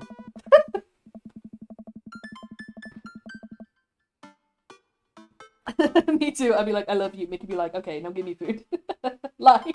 It's not a lie. It's a truth. Aside from trivia nights, you actually get to see Hugo a lot. The end of the school year is coming up, and he seems to be having a lot of trouble dealing with the stress of teaching. Aw, I should do something nice for him, help him relieve the stress. Maybe help him take his mind off the screaming teenagers. Books? He likes books, but I would have no idea where to start with that. He probably reads more books a month than I've read in the past year. I know he's really into wrestling, but he's been reluctant to talk about it since he showed me his wrestling room. I know he's kind of shy about it, but maybe... Whatever. Let's roll the dice. I think I have a plan. Oh god, we're straight back to Quizmaster Quinn, are we? That's exactly what a furry would say. Apples are easily a top 3 fruit. Is anti-furry a baldy? And who's this succulent reminder of my own inadequacies? Look at you. You look like the superhero version of Hawkeye. That's pretty much how I feel when I go to a quiz. And I guess so, Bubba? That fits. A baldy. Hey, alright folks, looks like we finally have the points tallied and we're ready to announce our winner. You know who else is a winner? Me, because I've finally seen just how beautiful and loving my wife is. Oh, good for you, Quinn. A few weeks ago, all of our regulars staged an intervention for Quizmaster Quinn. We sat down in a circle and told him that we wanted to see him be better and love himself. He agreed to start doing couples therapy with his wife. The last time he told us they adopted dogs together. I'm touching myself tonight. Oh, I'm touching myself tonight. Let's go, Pale. That's how I feel when I look into Hugo's glassy yellow eyes. Thank you for the biddies. I love you forever, my Quizmaster Queen. I can't tell which version of Quizmaster Quinn I prefer. There were things to like and dislike about both, huh? And the winner is, for the 4th week in a row, Craigslist Swiss Connections! Oh. Hugo and I cheers our small slices of camemberts and go to accept our gift card, along with an uncomfortably long hug from Quizmaster Quinn. May Craigslist Swiss Connections reign be as long and wonderful as my marriage to my beautiful wife! We make our celebratory round of high fives to the rest of the teams and sit down to finish our cheese board, savouring every last bit of burrata with pesto and slices of tomato. It sounds so good! Hey, I got a surprise for you. For me? For me? I nearly choked on my drink. Yes, and for once it isn't more cheese. Well, if you think you can somehow top that, be my guest. I pull out a book that I've been carefully hiding in one of my pockets and slide it over to Hugo. Oh. Hugo picks up the book and reads the title aloud. Harry Butt's Crapper Keeper. What is this, Roger? I wanted to get you a book, but I figured you probably own every classical piece of literature, so I thought this would be fun. For when you're pooping. Hey. Hugo laughs. Ah, it's gone down well! You should flip through it. Hugo looks up at me and raises an eyebrow. After flipping through a couple of pages, he finally comes across the small gift I strategically hid inside. Hi, Tay! 2 more deliveries, much love and appreciation. Good luck with your deliveries. Thank you for dropping in. It's lovely to see you. Oh my. Oh my. Even something else to choke on. Oh my. Typing in Jinx's chat then. 1 sec. 1 sec. Runs over to Jinx chat. Copy paste the exact same message. Johnny, oh my. Thank you for the biddies. Oh. You're kidding me! Hugo looks around worried that he made a scene. He leans in. Hey. You're kidding me! Hugo pulls out the wrestling tickets I hid inside of the Crapper Keeper. We're taking him to the wrestling match!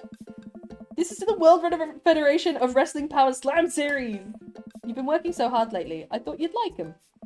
Like them? I love this. Thank you.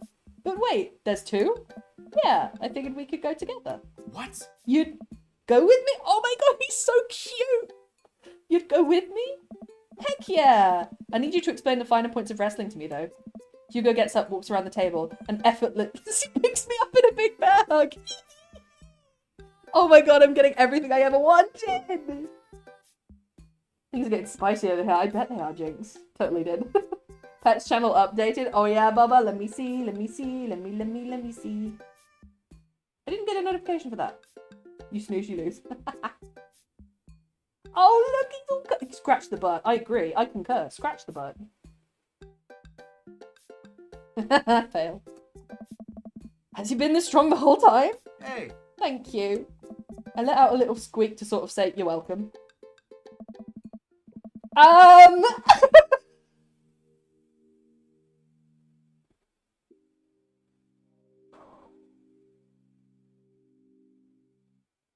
mean, I'm a bisexual. It's the night of the Power Slam. Hugo shows up at my doorstep in a loud, oversized wrestling tee. He's a little blushy and extremely cute.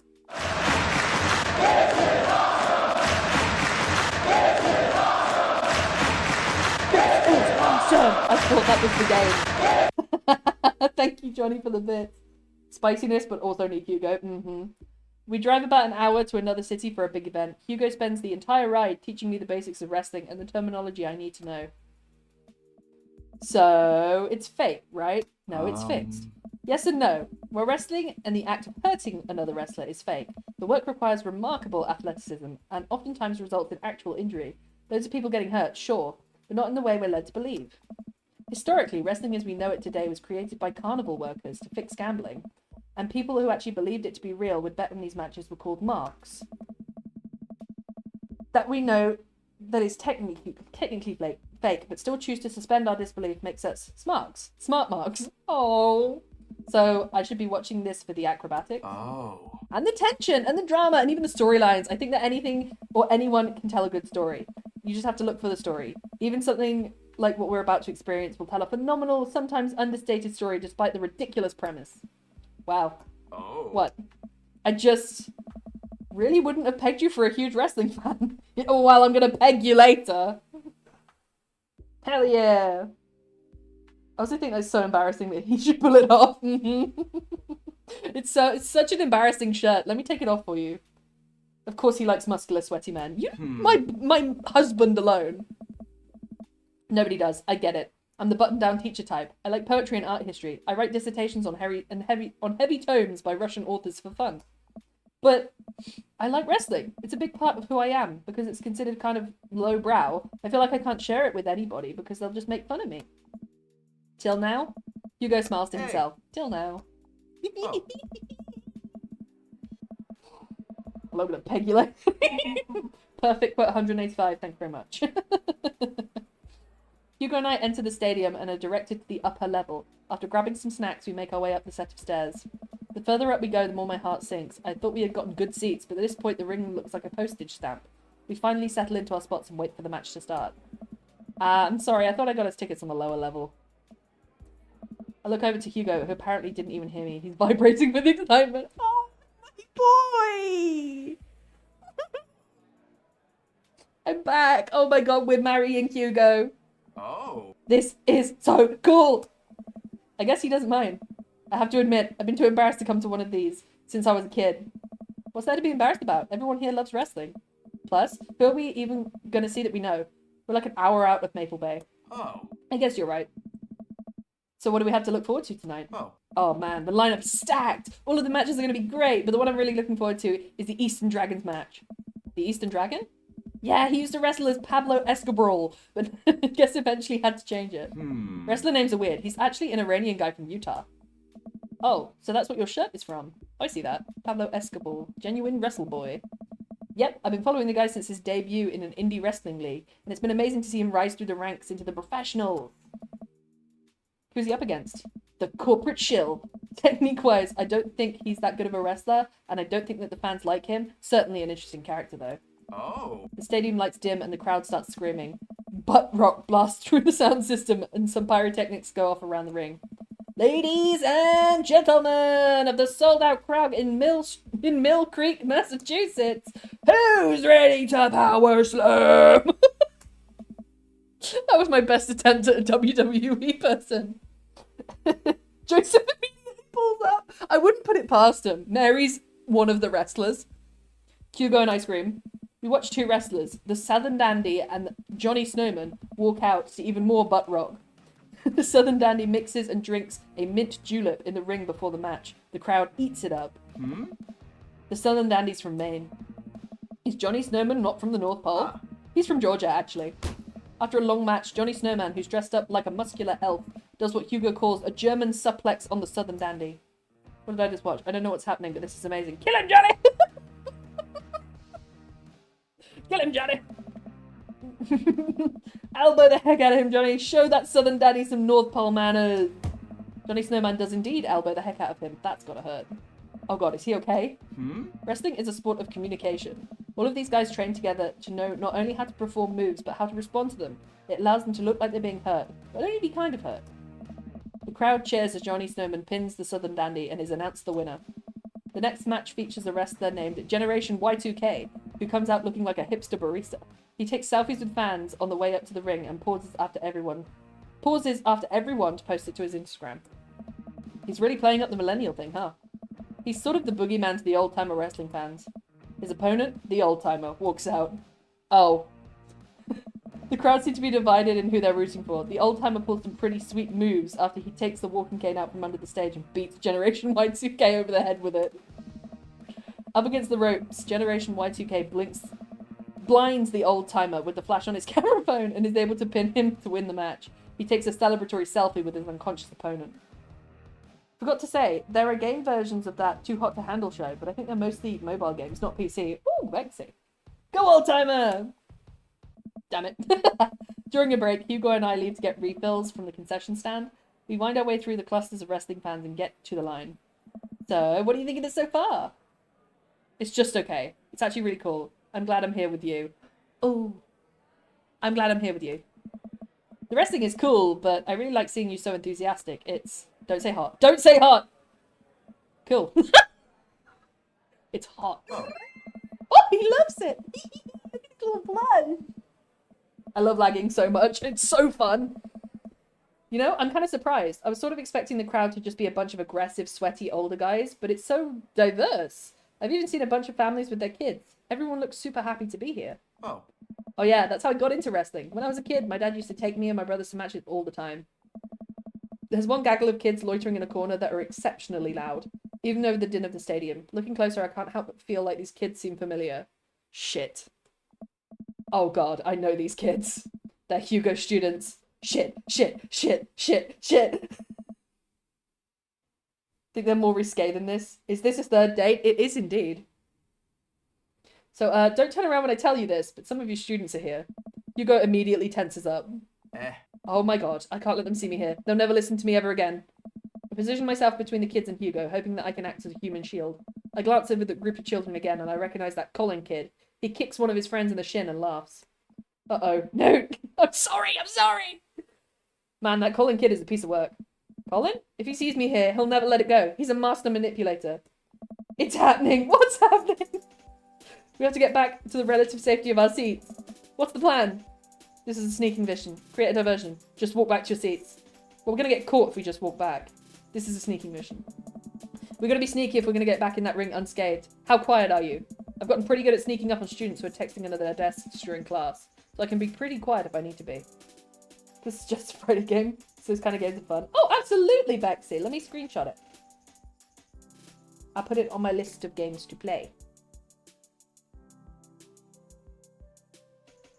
Drumroll, please. Oh my goodness. Payout with the personal letter redeem. Let's go.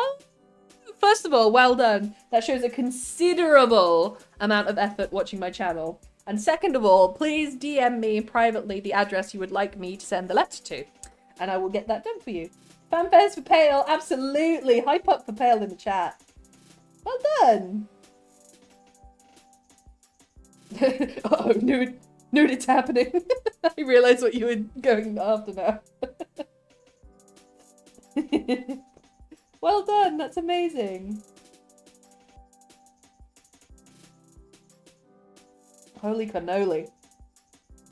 250,000. Beautiful. Well done. Okay, back to sneaking. Perfect. We just need to find some cover to hide behind as we navigate back to our seats. Where to? Oh, behind merchandise rack, under snack counter. Quick, get inside my shirt.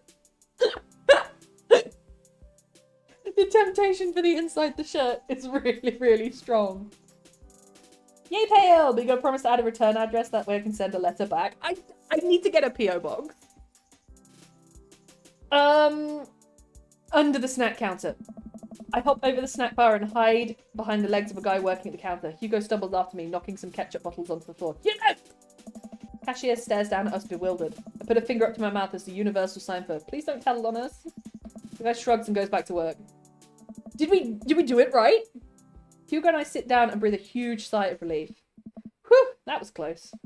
Now we can hide out for the rest of the night and enjoy ourselves in the comfort of anonymity within a large crowd. The lights dim again. Oh. This is the match we've been waiting for!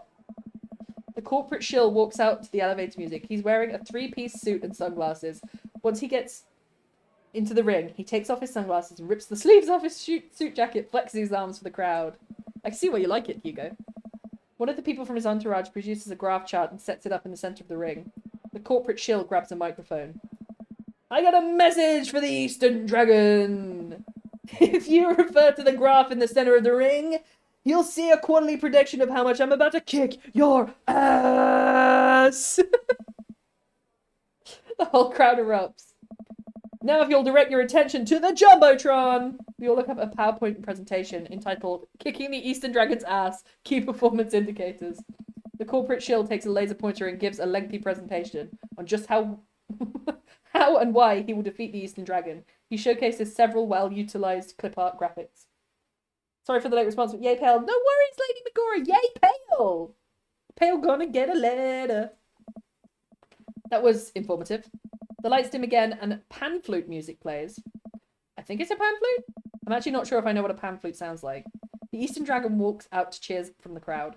Aren't pan flutes a Central America thing? Hugo shrugs. Oh. Wrestling.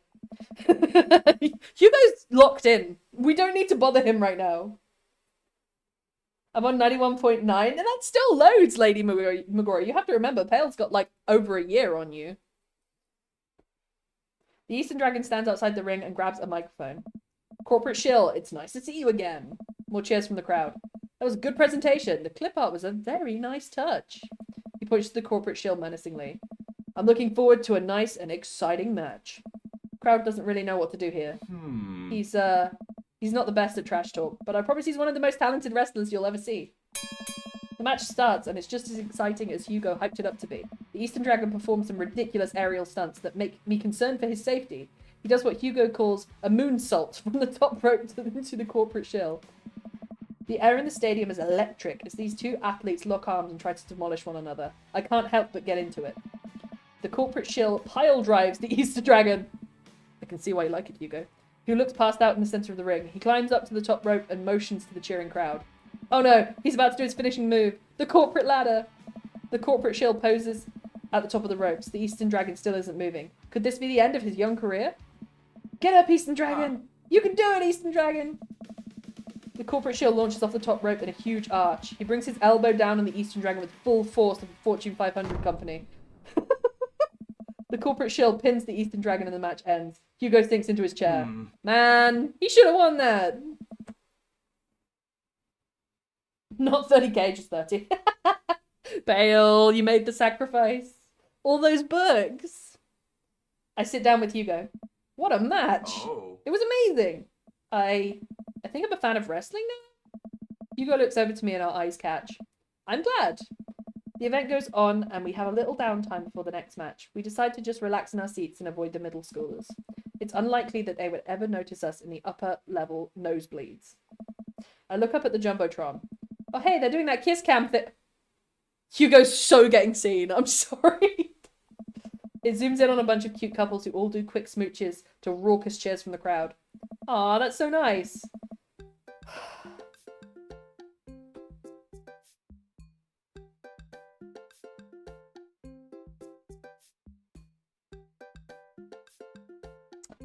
And then it zooms in on Hugo and I. There's only one way to hide his face, and it's with my face, right? Sweet Manchego. Escape, escape, run! What? What? What do I do here? I look over to Hugo and see the same mortified expression on his face. The entire crowd is chanting, and neither of us know what to do. Give the crowd what they want. Protect Hugo's identity. Protect Hugo's identity. I jump in front of Hugo and start giving the camera the finger. They can't show that on television, can they? Camera immediately moves on. I guess all of this sweaty violence is fine, but a finger isn't. Thanks. He liked it! I protected him! Kiss him to help him. Suck his face off. No, it wasn't the right time. It needs to be romantic. I don't want to rush Hugo into anything. You guys don't understand. We sit down again, trying to ignore the dirty looks I'm getting from people who came here for the wholesome content. So much for laying low, I guess. The rest of the match thankfully goes off without incident. Hugo and I eventually laugh off the kiss cam and get back into the wrestling. After the show ends, he convinces me to hang back and let the rest of the crowd exit so they wouldn't risk running into Colin and his awful group of friends. It's the third date! You should have kissed by now! It has to be perfect. Okay? By the time Hugo and I walk back to his car, most of the wrestling fans have cleared out. The parking lot is surprisingly empty, save for a beat-up car parked a few spots down from us. We warily keep an eye out for any stray middle schoolers as we hang out by my car. Man, that was an experience. Right? It's one thing to watch it on TV, but to be there in person is just, wow. Thank you. Again, I would have never gotten to experience this if it wasn't for you. Now's the time for the kiss. You see? You see? Now I'm curious what would have happened if you kissed him. Oh, Lady Megara. It's just me and Hugo in front of the car in an empty parking lot. I look down. Kind of funny about the kiss cam, huh? Oh. Yeah, it was super funny. Neither of us are smiling. We look into each other's eyes and I can feel the warmth radiating from my cheeks. We stare at each other for a little bit too long. Which set of cheeks is my question. Stay calm. Hey, cool shit. I turn around to see a guy in a hoodie and basketball shorts walking up to us. Is he the Eastern Dragon? Am I gonna lose Hugo to the Eastern Dragon right now? No. Wait. Turn to see a guy in a hoodie and basketball shorts walking up to us, a duffel bag slung over his shoulder. I haven't seen one of those in years. Huh? Oh my god. Yeah, I got it from a trade with this guy from streetsmarks.net. I love that website. Someone always posts these awesome, super detailed breakdowns of matches in the indie circuit. Have you seen those? The name's like, just something. JD Slaminger? The bruises. Oh yeah, Lady Megara, you into it? Kith. That's his brother. Kith. No, Kith. Yeah, that's him. Those are my write-ups. You're JD Slaminger? You kidding? Oh man, I'm such a huge fan of your work. It's so nice to meet you. The man vigorously shakes Hugo's hand. Can you back off? I was about to kiss my husband. I'm honoured. Ah man, I wish I could stay and chat. I have so many questions, but I'll PM you on the forums if you ever want to talk shop. Absolutely. The man starts walking away. Hugo coughs nervously to get his attention again. Is there any chance you could sign my shirt? Guy turns around and beams. Sure thing. Wait. It all finally clicks into place for me. Look at his hairy chest too. I fucking hate this guy. That's actually Joseph in disguise in a skin suit. You're the Eastern Dragon. Oh my god, Roger. Sharp as a fucking stone. I love your work. Thank you, man. Eastern Dragon signs Hugo's shirt, waves goodbye, and walks to his car. I stand there with my mouth open the entire time. That was the Eastern Dragon. He likes my work. Dude, you're like friends with the Eastern Dragon now. He's gonna PM me. Hugo and I high five. He's so excited he's shaking. Oh, Mr. Vet.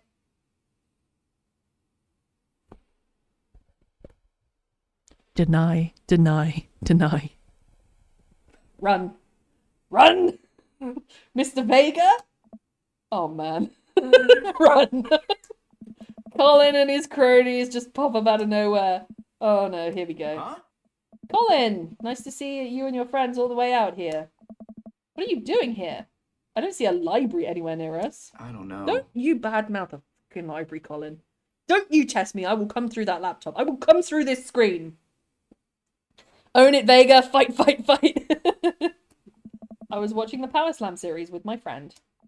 Ah, Mr. Vega likes wrestling? What a fart knocker. Actually, that's pretty cool. Shut up, dickweed. Nah, man. That's actually rad as hell. Colin's friends are the real ones. Who are you talking to? Probably one of your stupid book nerd friends. Actually, he was talking to his good buddy, the Eastern Dragon. Actually. All of Colin's friends gasp. Guys, come on, he's lying. There's no way the Eastern Dragon would hang out with these losers. Oh, I have the fucking receipt to prove it. He signed his shirt. Hmm? Oh yeah? How did I get this autograph then? Fucking do it, Hugo! Colin's friends lose their minds, screaming their head off. Colin is red with anger. Oh. See you in class, bitch. Let's bonk Colin. Get him! Get him with a bonk. Get him with a bonk. See you in class, bitch. You can't say that. Who's gonna believe you? Go! Gaslight that kid. Make him think he's crazy. Hugo and I hop into the car to the tune of more children screaming. We laugh all the way home. Okay, but where was my fucking kiss? Hugo owns it. Let's go! Hugo and I have descended the stairs of his home and into his wrestling man cave where we both crack a beer. We're both winding down after an exciting evening. So if you were a wrestler, what would your persona be?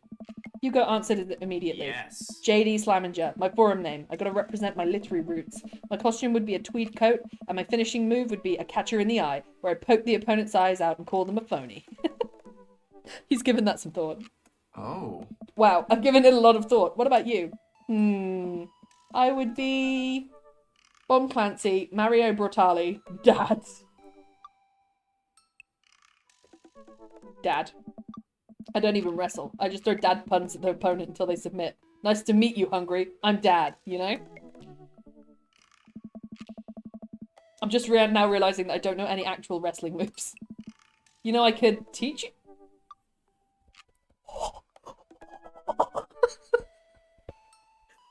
You gonna teach me some wrestling moves? Let me get my shirt off and my oil on. You know what my wrestler name? You can ask Dixie Normus. No kissing more in the car. I smirk. Glorious! No, I won't give in till I'm victorious. Glorious!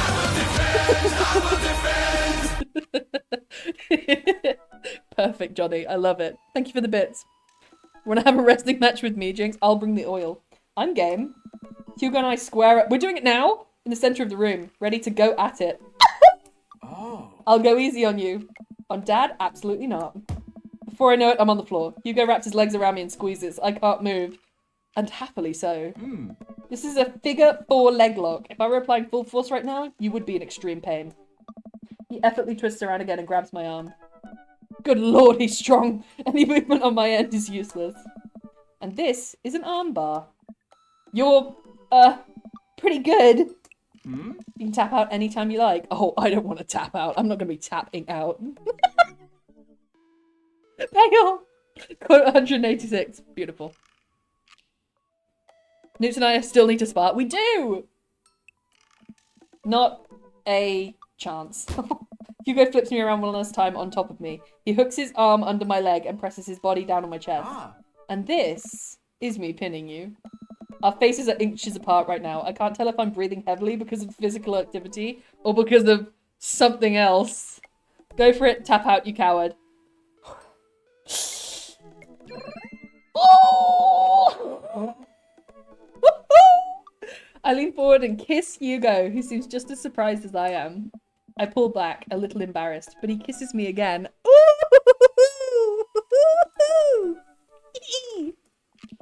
He slowly releases his submission, hold on me, and cradles my face in his hands. He presses his forehead against mine and we laugh. I guess we both win? giggling and kicking my feet right now. Guess so. I pull him back in for another kiss. You have any more moves to show me? Roger! Kiss, kiss, kiss, kiss, kiss. Oh. I think I might have a few.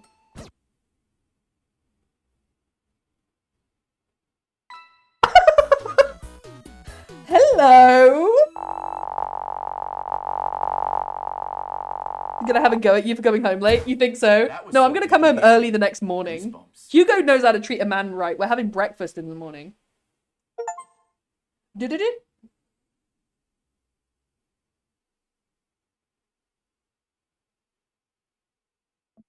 Whew! I think I have everything finally set up. Amanda should be here any minute now. I think that's her car in the driveway. Okay, gotta act natural. Be cool, Roger. Be cool. Amanda walks through the door with a suspicious look on her face. Hey, Dad. Off to a good start. Something fishy? Rats.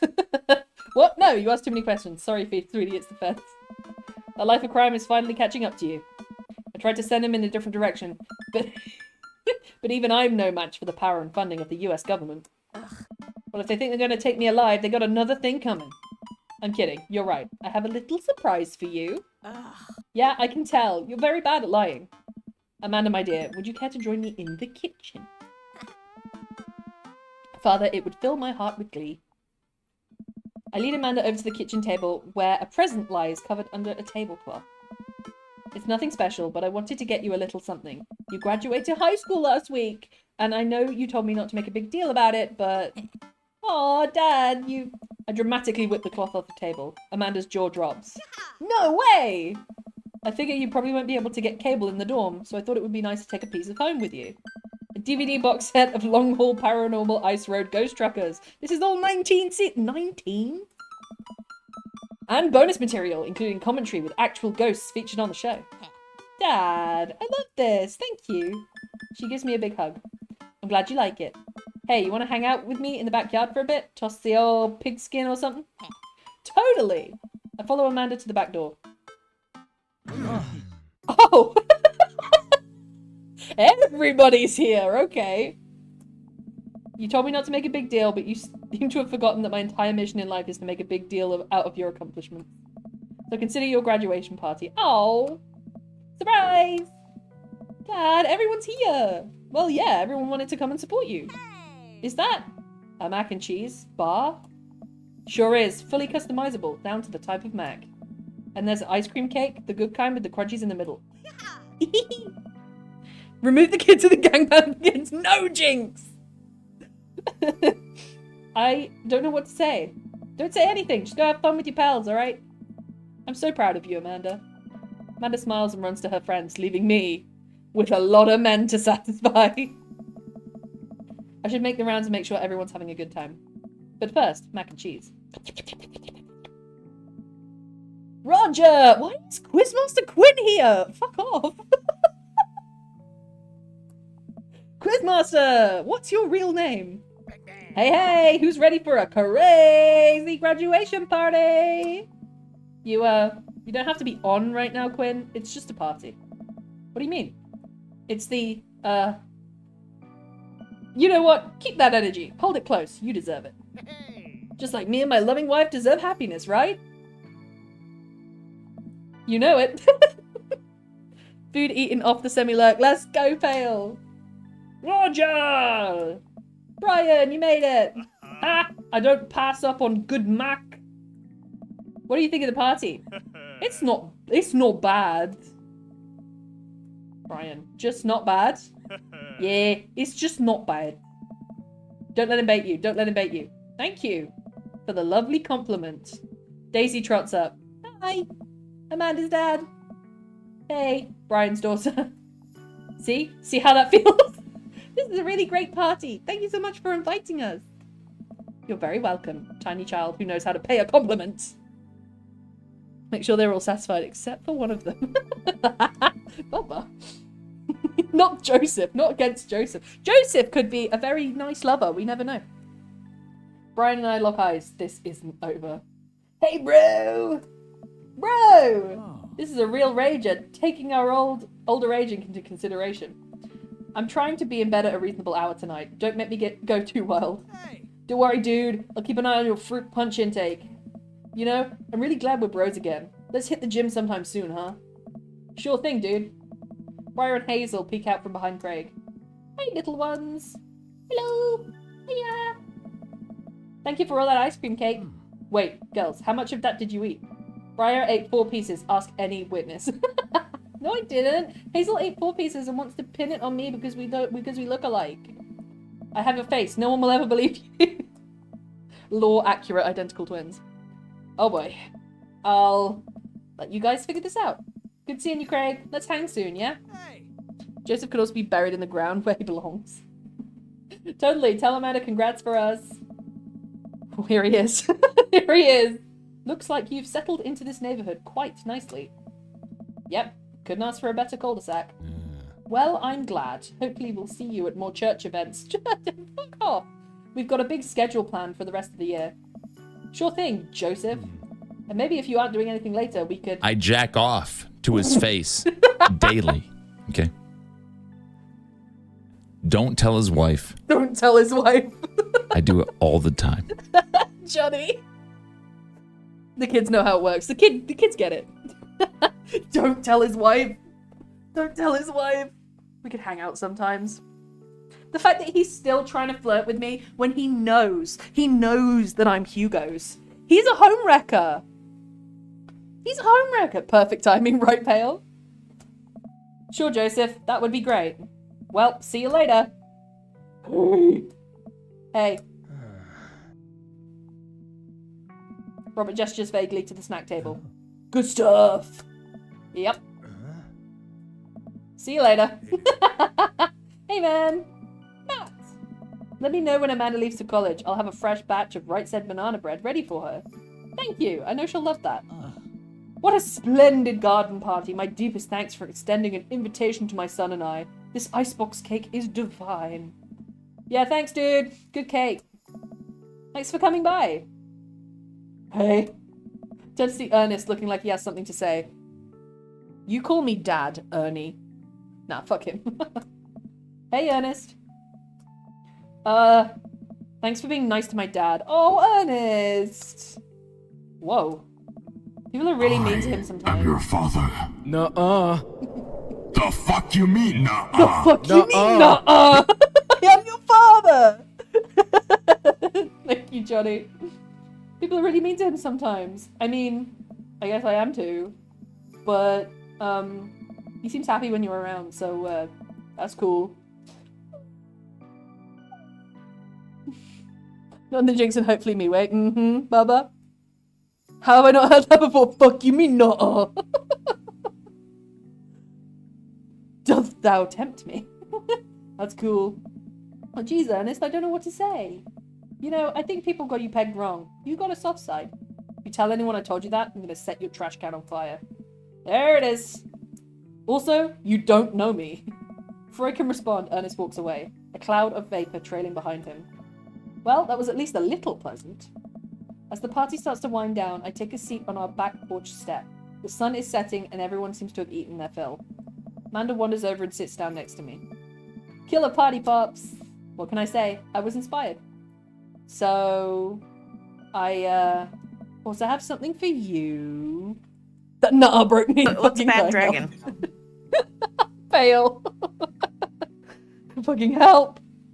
What's a bad dragon? Johnny. Thank you for those bits. Fuck you mean nuh-uh? Huh. For me? Why? Not to be completely genuine about my feelings for once or anything, but growing up wasn't easy, but it could have been a lot harder if it wasn't for you. Dad, you've been there for me through everything. There's been times in my life where you were my only friend. I was really scared of going to college and being so far away from you, but I realized that everything you've done for me has been to prepare me for this, and I'm ready. I wouldn't be who I am today without you. Don't cry! Don't cry! I swear to God, Roger, if you cry again. You're the best, Dad. I love you. And I'm crying. Anyway, that was enough emotional vulnerability for one day. Present time! Amanda hands me a tiny wrapped package. I tear the wrapping off to find a framed picture of me and Amanda. Hugo wrapped in gift paper. Just a bow. It's us. Kind of shocking all our photo albums are just pictures of me, huh? I figured we needed at least one together before I leave. Amanda, thank you. Watching you grow up has been the happiest experience of my life. You're such a talented, intelligent young woman, and I'm so excited to see what the future holds for you. He needs some milk! He does! He's crying! Look at his anime eyes! They're full of tears. Knock 'em dead, kid. Always do. Thank you, Johnny, for the bits. Amanda and I share a hug. This is only the beginning, Pops. Plenty more memories for us down the road. Memories to make and stuff to break, right? Oh, I'm gonna break so much stuff. Intentionally and unintentionally. I just got an achievement that said get Amanda's good ending. There's an Amanda bad ending? I think I need a hug. I need a hug. Bale, thank you for the bits. Amanda will be getting a huge hug. Probably gonna have to pay for most of it. It would be my honor. Hell, you know I've started some of my fires in my day. Amanda hops up. Looks like someone's been waiting to talk to you. Glance over to the back of the yard, where Hugo is sitting on a bench beneath our cherry blossom tree. He smiles at me. I'll leave you to it. Me and the Emmas are gonna go get ice cream. More ice cream? You better not replay for the bad ending. I might! Love you, Pops. Amanda runs off to join her friends. Oh, what a lovely setting. Oh, look at it. We have a nice backyard. I take a seat next to Hugo as the last guests make their way out of the party. Cool shirt. Hey. Thanks. It reminds me of a special night. So the secret's out, huh? Hugo likes wrestling. You know, I was really nervous to come here dressed like this, but everybody in the neighborhood, they were nothing but accepting of me and my hobbies. It turns out that Craig's a huge fan too. Oh my god, Craig! Yes, Craig! Oh no, never. Amanda is too precious. And Colin told everyone at school that I'm into wrestling, but it actually backfired on him. The kids have a weird sort of respect for me now. A few of them even asked me to be the sponsor for their wrestling club. Yes, Hugo! Not the Olympic wrestling. The wrestling that I like. I actually like both, but there's an important distinction, and I think you know which one I'm talking about. See, just goes to show there's nothing wrong with being open about what you like. I agree. And as long as I'm being open, I'm also a huge fan of a very handsome dad who throws great parties for their kid and loves a good word jumble. I blush. The bad ending is her giving you a pic of Joseph. Hell yeah. And I'm a big fan of quick, think of something clever. Hugo's? This Hugo specifically. Hugo Love. Gotta give him that hawk too and spit on that thing. Spit on that thing! What? Two by the cherry tree. No! You guys are horn dogs! Johnny, thank you for the bits. I'm happy here.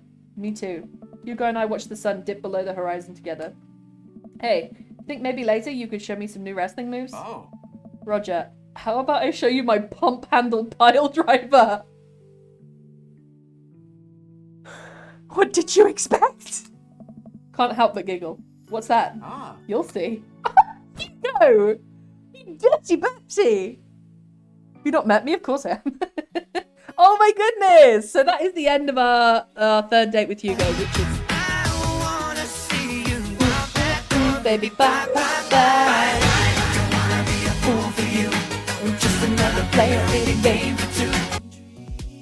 Hey, I wanted that to play for the rest of the time. Thank you for the bits, Johnny. That was a beautiful ending. Oh, I can speed them up. I can speed them up, but I can't quit them. I think it will take me back to Dad Book. It should take me back to Dad Book. I'm looking away from the screen because it's going too fast. Oh, it's the picture!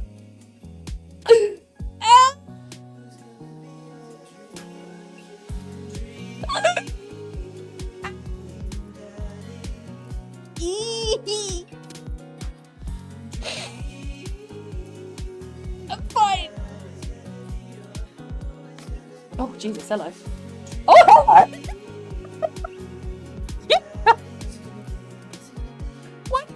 Why is he not... That's not very sanitary. I mean, enjoy. Ooh, I want a mustache ride.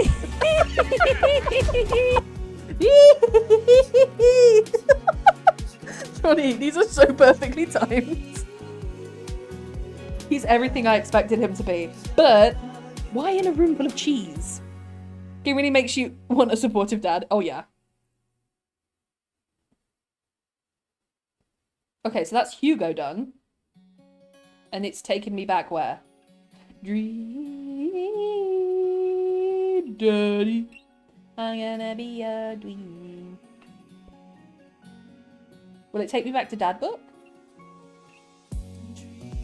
Oh, it takes you back to the front page. Cheese and wine from the art thing. Also, who isn't Joseph? So I reached the epilogue. Hugo date 3. Dad Book. This is the bit that I'd have to load, which shouldn't delete the rest of them, I don't think. But if I want to go on a different date with another guy, this would be the one to go for. Welcome. You've got dads. So there's that, but then that shouldn't delete my... What if I try to load the epilogue? The first one who appears after the... Look, I'm sorry. I can't fix the game. Okay, it just gives you the credits. Got it. So you have to go back to the main screen and you have to reload the game in order to play... See, I thought you could get 3 hearts on all of them. I thought it would give you a free play.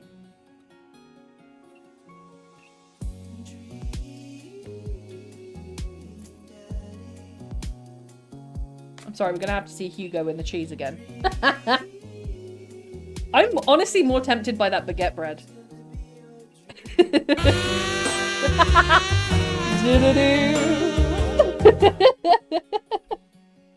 Okay, understand where I am now. We go back to Roger, Dad Book. Yes? Dream Dirty. So, we've been on 2 dates with Craig. No dates with Matt. No dates with Brian. Hate Brian. No date with Robert. 1 date with Damien. We've had the 3rd date for Hugo, but we don't know that yet. And then 1 date with Joseph. So, I think we go on a date with Matt. How long do we have? We got 45 minutes. You are sorry? Yes. Ham hocks in your top. Maybe have Mackie D's, but I'm hungry again. Look at those ham hocks. Somebody order a couple of hams. I navigate to Matt's Dad Book page and type out a message. Hey man, great getting to see you at the BBQ. We should definitely hang soon. You free later? A minute or 2 later, I hear a ding and see Matt's response. Hey dude, I'd be so down for that. I'm actually catching a show tonight at the Soundgarden. Wanna come out? What's a Soundgarden? It's a concert venue, but also a band that a lot of people listened to back when it was cool to have soul patches. I don't know if I can be with him. He's such a hipster. He's such a hipster. While I'm thinking, another message pops up on the screen. PUP is playing tonight. Cool little indie pop-punk rock band out of Canada. Should be a fun one. I don't know you were allowed to string so many words together to describe a band. Whatever. Let's get out of our comfort zone. I might get a little snacky. Now that the game's over, I feel comfortable. A bit more comfortable having a little snacky. Go get a little snacky. Give me a few minutes. I'm gonna get a snacky.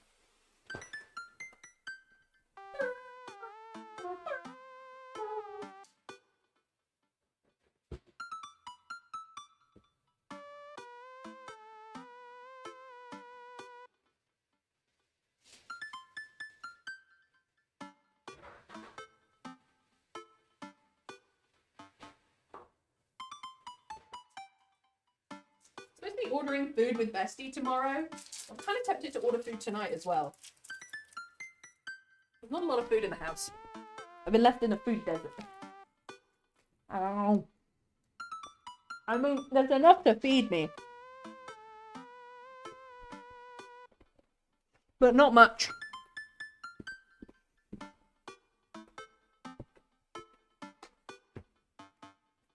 Okay, I'm back. I'm back. Have a snack.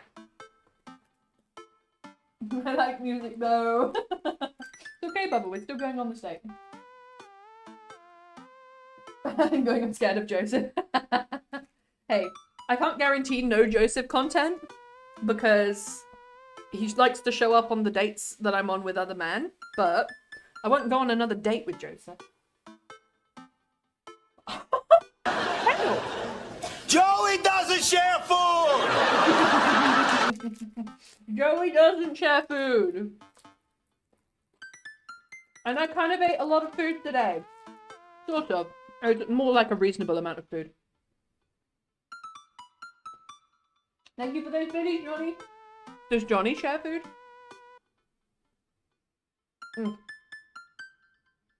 I log off of Dadbook and think for a second. Wait, when was the last time I went to a concert?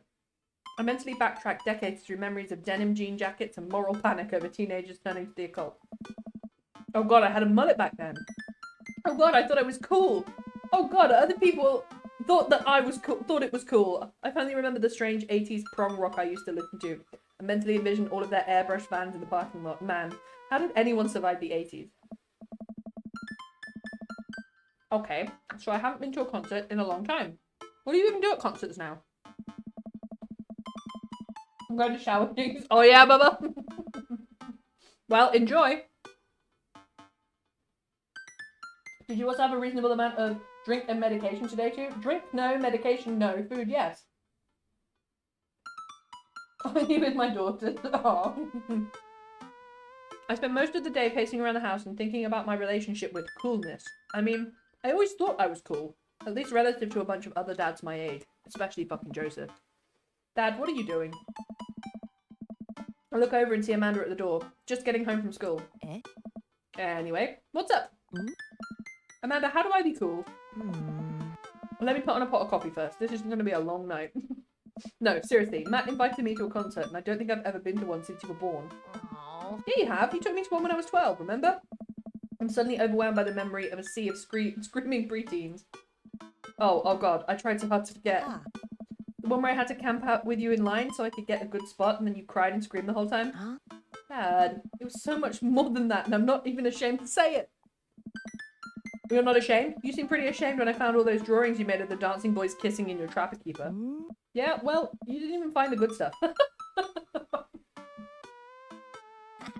Anyway, I should be all set for the concert, if you remember that. Anyway, you should be all set for the concert if you remember that. Just bring a glittery sign and cry a lot and you'll fit right in. Well, it's at a smaller place, and I think Matt mentioned that they're a punk band. Like DIY gutter punk? Thrash? Straight edge? Come on, Dad. Give me something to work with here. Amanda, those aren't words. Are they post-punk, proto-punk, C-punk, Jeremy punk? What's Jeremy punk? I made that one up to see if I could get away with it. Amanda's so real. They're not positive hardcore, are they? He said that they're Canadian punk? Oh, yeah, you'll be fine. Does the idea of Canadian punk seem contradictory to you? I don't see friendship and politeness as core tenets of the punk scene. Did you play that? Did you play Discord? Because I thought I had Discord muted and I was about to say that. Well, punk is kind of a big genre that might not be as dangerous as you think it is. It became so much more than just counterculture rebellion. Thank you for the bits, Johnny. Johnny. Angie. What I'm trying to say is, just enjoy the music. That's it? I mean, yeah, it's not like you're gonna jump into a mosh pit or anything. Watch me! Well, that's comforting. If a strange dude in your set your goals hoodie offers to buy you merch, don't accept it, and definitely don't go on 3 awful dates with him afterwards, where he takes you to a nice restaurant and then forgets his wallet 3 times in a row. Amanda! What? Never mind, just have a blast tonight. Amanda, what have you been doing on the dating scene? I show up to the coffee spoon at 8 in what I hope is a concert-appropriate attire. I see Matt out front locking the door to the shop. See? You did that too soon, Johnny. You're not going to get me. Oh, it's MSN as well. It's bad that I didn't recognise it as being, like, an outdated notification. Hey, you made it. Ready for tonight? Thank you for the biddies, Johnny. Ready? I was born ready. It's definitely been a while. Oh man, I gotta admit, I haven't been to a real concert since Pet Rocks were cool. I have no idea what I'm in for. Oh. Did your daughter make you take her to sit in your naughty corner and purr like the good bean I know you are? Yes, ma'am! Yes, ma'am! Thank you for the pennies, Pale. Did your daughter take you to one? Daddy, yes! Daddy, yes! Where everyone holds up signs and scream cries. Johnny, Daddy, yes! Thank you for the bits. Hey. I got 2 lined up next month, and I still can't get the glitter out of my car from the last one. Stay strong. Hey. Stay strong, King. But dude, I gotta take you to your first concert in a long time. This is gonna be awesome. Just hang with me, Roger, and you'll be good. This scene is super supportive. It'll be a blast. He has a cute little smile. Quick question. Hey. Shoot. What is scene? Matt lets out a tiny laugh. Oh. Ha. Ha ha ha. In the middle of a sentence, you just stop when she starts talking. Look, she's distracting, okay? It's just weird because scene can describe music scene as it pertains to a community of people who like the same genre. But it can also describe a genre of music no one wants to admit they were into. I was a scene kid. Matt looks off into the middle distance. He says nothing, but I can tell he's thinking, never again. Yeah, yeah. That's confusing. Hey. You'll get it. The important thing tonight is that you enjoy yourself. Come on, let's head to the show. Oh, this is nice. After waiting in a short line to get in, we finally find ourselves in a small venue with a stage at one end and a bar at the other. Most people here are closer to Amanda's age than mine. I suddenly feel very out of place. My waning youth is showing. I'm suddenly aware of my own mortality. What were the good years of my life? Will Amanda still love me as we both grow older? Wait, is sea-punk actually a genre? Matt, you made it! Wait, what? A younger kid runs up and high-fives Matt. The kid runs off and Matt turns to me, shuddering.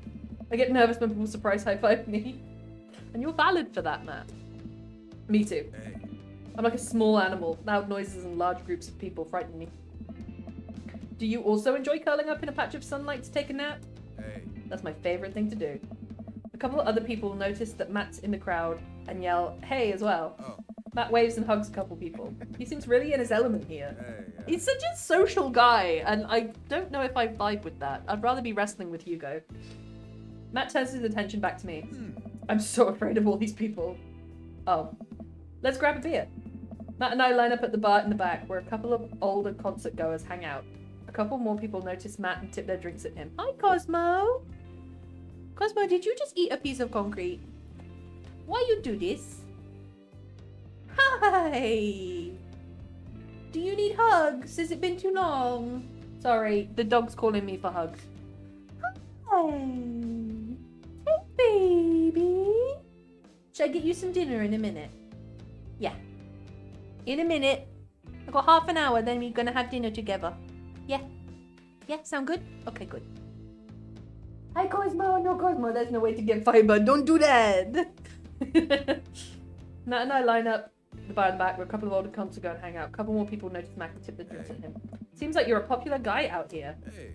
Yeah, I go to a lot of shows. This is a really cool spot. Cozy boy, you're the cozy boy. Times like these where I realize I can only be charming or funny for about 5 minutes before I run out of stuff to talk about. Matt is relatable. Hey. And then I become keenly aware of where my hands are. That there's no comfortable place in your mouth for your tongue to rest. Who's a good... sorry, what, Pale? Who's a good boy? Cozy boy? Too good for... God damn it, where do I put my tongue? Oh. See? Put it in his mouth. Well, I've known you for more than 5 minutes, and I still think you're charming and funny. Just you wait. We grab our drinks. This scene seems really friendly. I don't know why people would not want to admit that they listen to it. Ha! Let's check out the merch. Oh. Oh, hello. Who are you? Okay, look. This is a really odd take, but I feel like he stinks. I'm really sorry. I have a really bad thing for profiling people that they smell bad. My tongue, Newt, come here and I'll show you. Smash! Mama dog, no! We don't smash! Matt and I walk over to a small booth in the corner of the room, where a crusty looking crusty! I feel like his piercings aren't properly healed. He singles me out from across the room and hops up on his chair. Step on up, get your merch here. I got t-shirts, I got tank tops, I got all the gifts and accoutrements a discerning concert goer of considerable taste might want. You! Ooh, Daddy likes. No, no, no! Roger stinks more. Papa! Musking up. No, Jinx. Thank you for the biddies, Johnny. I gestured to myself, my face flushing red. Yes, you! You look like a fella who knows their music. How's about a fine 12-inch long-playing vinyl record made by and distributed by Pup, Canada's premier punk rock outfit? Tally ho, good sir. Please stop yelling at me. First of all, that was underhand, Pale. Second of all, I really want to say tally ho, good sir. No, but if he was clean, he would have been so good. Yeah, if he was clean. Well, see here, fine shopkeep, your enthusiastic salesmanship has aroused my interest and suspicion in equal parts. How can I, a consumer of the finer goods in life, trust your wares to be true of spirit? A fine question from a discerning patron. Oh, Pablo. Okay, Pablo, you can give it a rest. Oh, he liked it! The teen hops off his chair and takes a seat. Your friend looked lost, so I figure I'd give him the old razzle-dazzle. How the hell are you, Matt? Day by day, my man. Do that thing where they high-five, but also well, it looks like it's time for me to take a hint and just go fuck myself. Onwards, tally-ho! Jinx, for real. Pablo and Matt are gonna start kissing. Your mum doing better? She's still single. If you want to be my dad, I can... Pablo, dirty!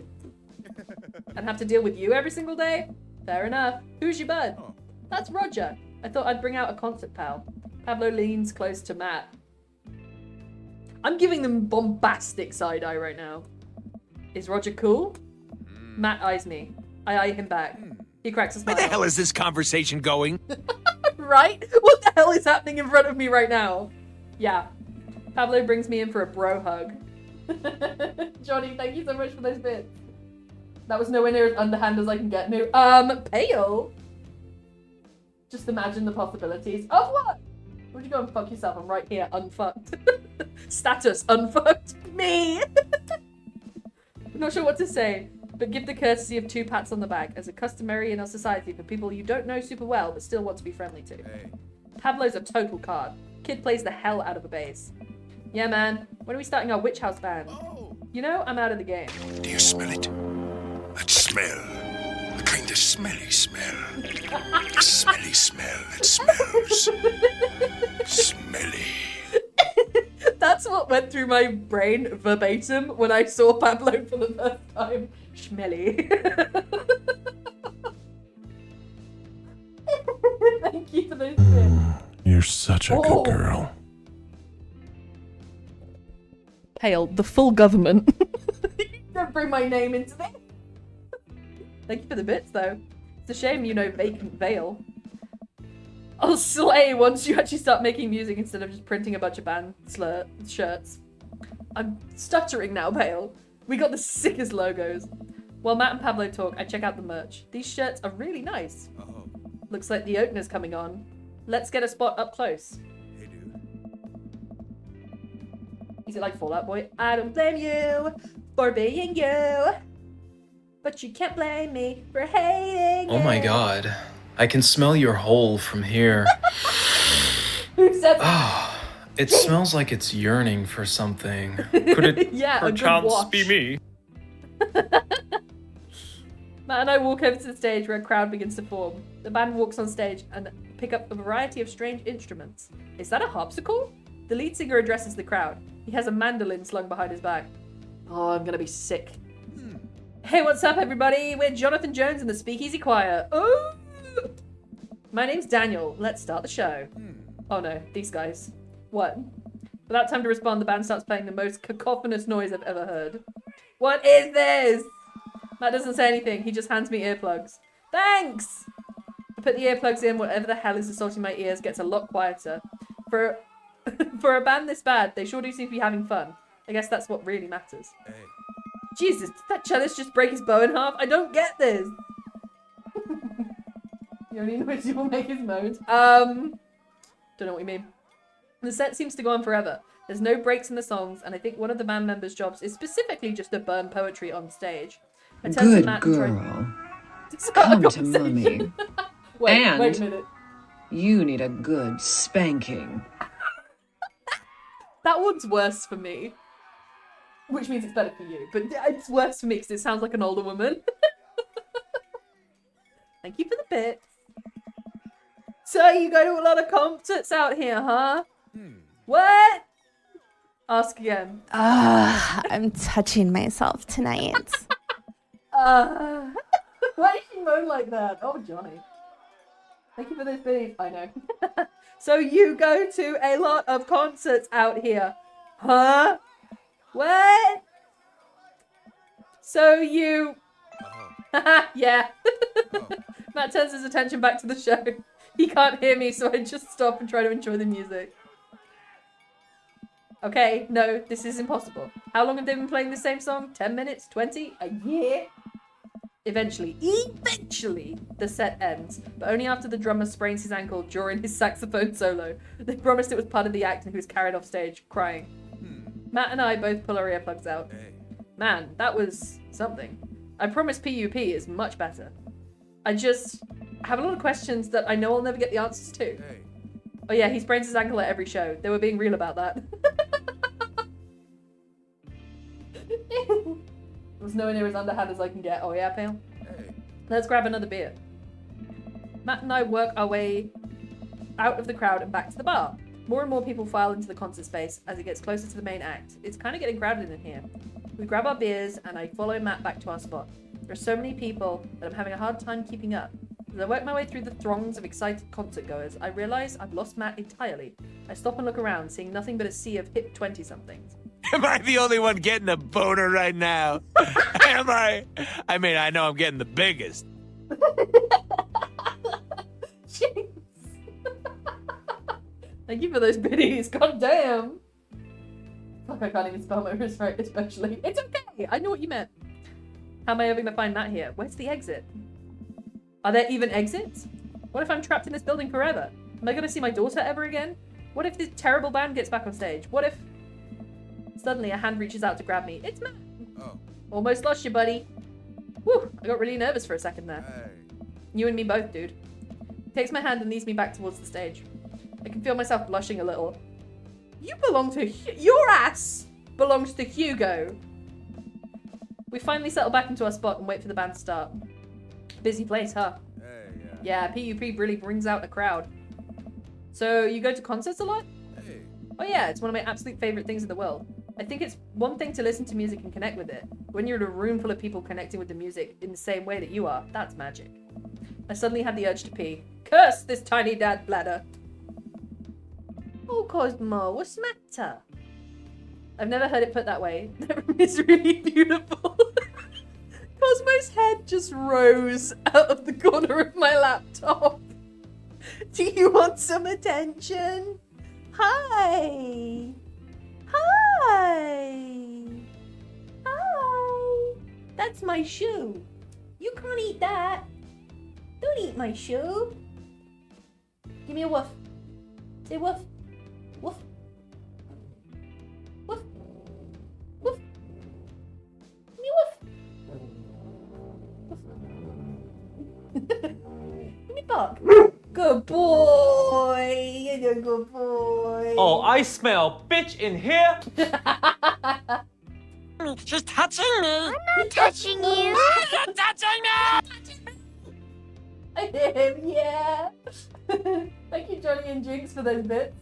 Goody boy. Oh, he's such a nothing person. Who, Matt? You need to Matt.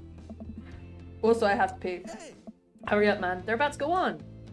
I squeezed my way up the crowd towards the restroom. I really should have gone before I left the house, but Amanda was watching beauty videos in the bathroom. She had an eyeliner wing going halfway across her face, which was actually a pretty good look. I'm so proud of her. I make it to the restroom finally. It's one of those single-person restrooms with a line forming outside of it. As soon as I finish my business, the band starts. Crap. The people that were initially millinging around the venue all crowd up against the stage as PUP starts their first song. How am I ever going to find Matt now? Fisting is $300. This thing is $300. Oh shit. Oh shit. Everyone's rushing to the main stage to watch Pup play. I'm sure Matt will be up there too. I gotta go there without being trampled by the youths. Avoid these youths. Go.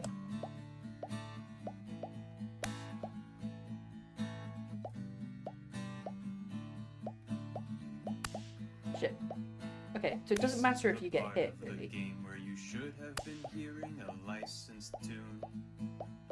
We worked really hard to lock it It's like down Crossy for Road, you. but worse. We even got permission to whitelist the song for YouTube and Twitch. But their systems are seriously broken. The key is to move constantly.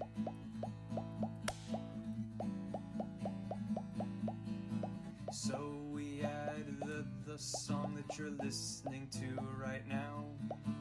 Don't you think it's better than risking Sorry, I'm finding this really fun. to you streamers and let's players? I have one decree. I'm gonna get eaten by the puddle of youths. And their song DVP. Whoa, whoa, whoa! One at a time, please. One at a time, ladies and gents. My ass can only take so much. My ass can only take so much. The song is great and the video is tight. Yes, take it from me. It's like footage of NES and SNES games with the lyrics added into them. It's really cool, but it's kind of hard to explain right now, but you'll get it, I promise. Come on, come at me, youths. Okay, don't come at me. Leave me alone. My ass. So we added the song that No, you're the heart. listening to right now. Wipe out. God damn it. Don't you think it's better than I got wiped out. I only had 12 seconds to go. Keep away from John. What's wrong with Johnny? Johnny alone. Johnny's a valued member of the library. Minigame time. The song. I love this song. This is the one. Thank you, Johnny, for those bits. I'd eat you up until you're a puddle. Oh yeah? Oh yeah, Pale? After searching and searching, I realize it's impossible. I will never be able to find Matt in the Johnny. sea of some- Johnny. Shut the fuck up. I guess I'll just camp out here. Johnny. Johnny, thank you for those bits. I'm sorry the game slandered you like that. I watched PUP set by my lonesome out next to a bunch of hip 20-somethings. I can tell they're judging my clothes, and I want so badly to grab them by the shoulders and explain the usefulness of utility pockets, but I try and focus on the content. Man, I wish Matt were here. I didn't find Matt. I'm shit at the minigames. The show finally ends, and I wait for Matt outside. After a minute or two, Matt spots me. Not really into watching sunsets, but I would love to watch you go down. Ooh, Johnny! Not Johnny, Jinx! Oh my goodness, sorry. Jinx! Oh my goodness. Thank you for those bits. And for the blush on my face. Dude! You sure are a sight for sore eyes. Sorry I lost you back there. It's all good. Wasn't it a great show? Totally. Would have been even more fun with you, though. Well, next time I guess we'll just have to hold hands the whole time so we don't lose each other, huh? So well-timed. Johnny, thank you for the well-timed ada. I laugh. Am I blushing? You hungry? Starving. Follow me. We're gonna get some bread. Ooh, this is nice. Matt and I walk into the tiny little diner with a cute neon sign. We tear into some bacon and eggs in a corner booth. So there I am in the pit trying to explain to the face tattoo guy that I didn't mean to elbow him in the face tattoo, but he's already seeing red. Not from the tattoo, which coincidentally was red. And he's lumbering towards me and there's nowhere to go. It's the end for me, right? And then out of nowhere I get this idea. I just lean back and spread my arms. And just like that, I'm crowd surfing away from him in slow motion. You should have seen the look on his face. Can I consider that as directed also towards me? Bubba, live your life. Bought him a beer afterwards and we were cool. We still follow each other on social media. He has beautiful kids. Glad you guys worked it out. Yeah, man. Just goes to show that punk's not dead. Just drives a minivan and has to hire a babysitter. So how did you get to see all of these amazing concerts? Oh, I used to tour in a band. We were small, but it gets us to travel all around the States. Whoa. Yeah, I mean, we were poor and we had to scrape a lot together just to survive. But I wouldn't trade in those experiences for anything. But yeah, that's how I knew a bunch of those people at the show. Music like this builds an amazing community, especially in a town like this. Just a lot of positive energy and good vibes. I got that feeling. Plenty of friendly people, especially that Pablo kid. But he fucking reeked. He hummed. You've been such a good girl today. Bubba, I found a blurb. I'm so sorry. Johnny. Oh, Jinx. Hello. Thank you for those bits. Booba, booba, booba, booba. Naughty girl. Booba, booba, booba, booba, booba, booba. Booba, booba, booba. Naughty girl. Those merged perfectly. Thank you, Johnny and Pale. Oh, Jesus Christ. Everybody loves Pablo. Naughty girl. My stomach just did a flip-flop. Play that again. Yeah, you did, Pale. You can tell it's been tough on both of them. I know he looks up to me, so I try and help him out whenever I can. Stay away from Demon. No. That's really nice of you. Thanks. Us single parents really need Are to you look after daddy's each other. naughty girl? How's Carmencita?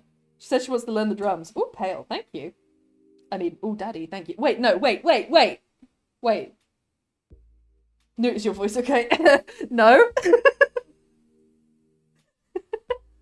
Why do you ask? Oh no! Oh no! You understand how that feels? Bad ape. Isn't that the ape that has like the binoculars that he puts in the wrong way?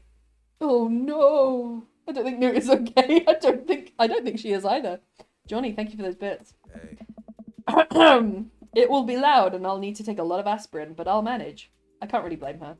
I'm suddenly very grateful that all of my daughter's hobbies are super quiet. Photography, collaging, whatever it is that she does on the internet. Thanks, Amanda. It's called OnlyFans.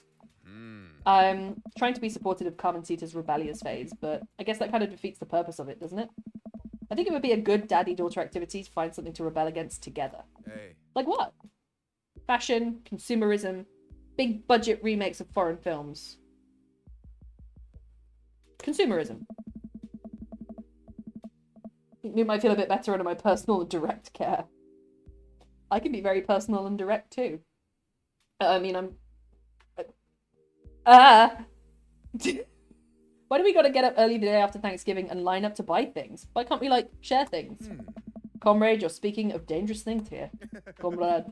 He and I laugh. We keep digging into our big plates of greasy diner food. The breakfast I ordered for dinner is absolutely hitting the spot. Man.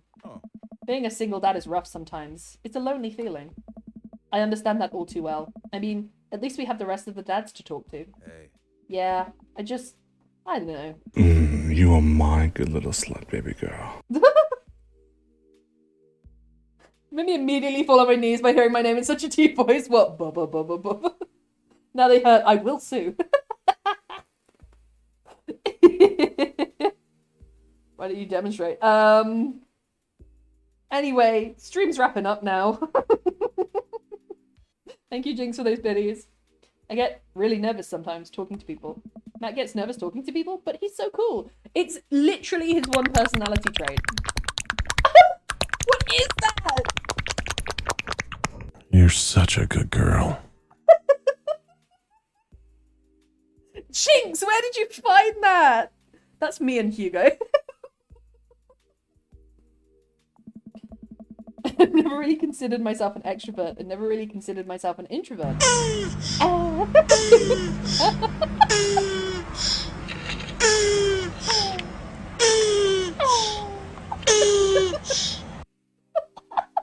Thank you, Johnny. I needed that in my day. Can't get away that easily. Blurt, baby. What the fuck? Welcome to the stream. I'm just uncomfortable in every situation. Monkey. Always. Monkey. Pale. Thank you for the bits. Guys, I found another activation message for me other than no balls. Bubba in a deep voice. Oh yeah, Bubba? Does it make you angry or horny?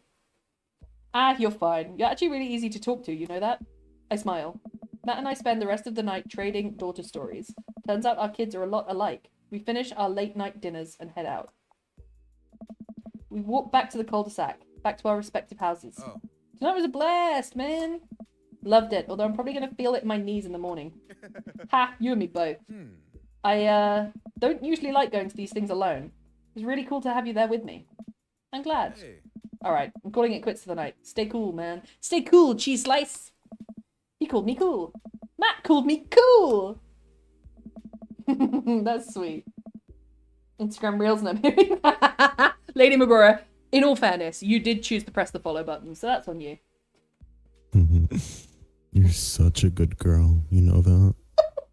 You're amazing. You're beautiful. Don't in my ear. Pale, thank you for those ditties. Another one is high as long as it's Jinx saying it. All of the above makes me horny. What, if someone says you can't do something? No balls makes you horny? Fair shout. Pale coming in with the perfect timing. I walk into the house with my heart in my throat. Amanda pops her head out from her room. Hey, pups, how was the show? Matt thinks I'm cool. You don't say. Amanda Panda, Matt thinks I'm cool. Blind leading the blind, huh? Wow, I just got dunked on by my own child. Unbelievable. Alright, I'm hitting the hay, Pops. I'll see you in the pit. Night, kiddo. Daddy, gonna be a dream. Dad joke, cell phone holster, grunge, cool, baking, indie. Rank B? I did everything perfectly apart from finding him in that crowd. I just couldn't find him. Welcome. You've got dads. You've got dads. Oh, what is this? That looks like Amazon. Dadmazon. Behave. Hi, this is Stephen from Dadmazon. I'm out with your delivery. Oh yes, I'll be right down. Wait, no, I need to put pants on first. I can't find my pants, but I'm wrapped from waist down in a duvet. Are you cool with that? I can come back tomorrow. No, wait, I'll be right down. I found some sensible capris. Put on pants. I like the bits in between the dates more than the dates. Bet. I do come in with perfect timing more often than normal. Yeah, you do, Pale. Drop by my next stream and I'll be a good boy until you can't handle it anymore. Oh yeah, Jinx. Are you still... Or did you call it a night?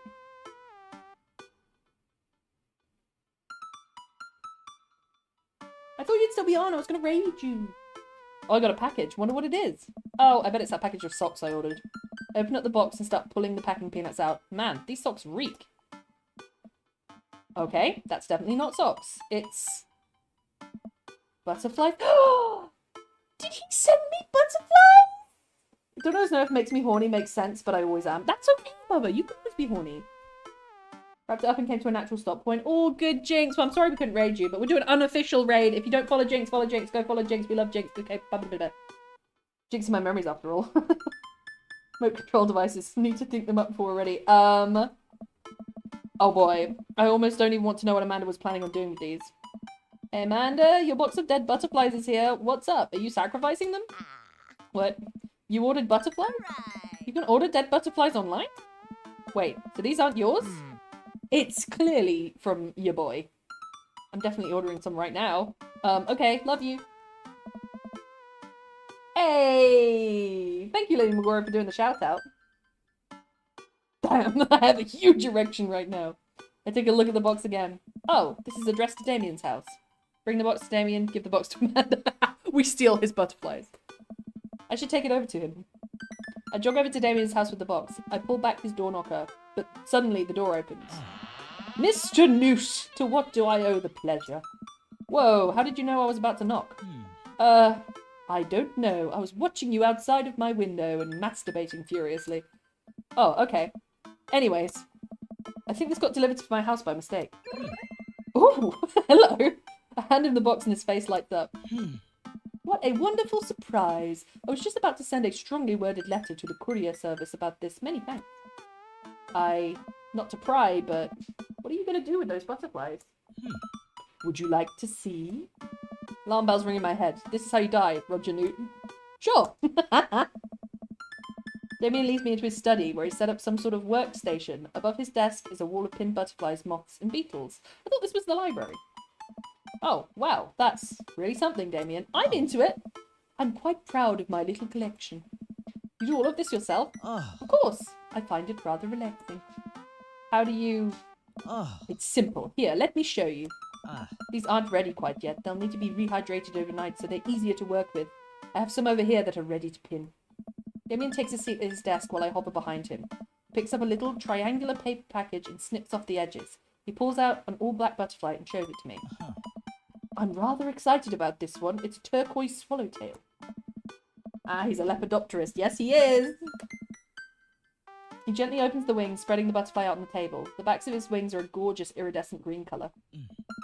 Oh, and the pigment on this one is nice too. Anyway, pinning a butterfly is actually very simple. It just requires a delicate touch.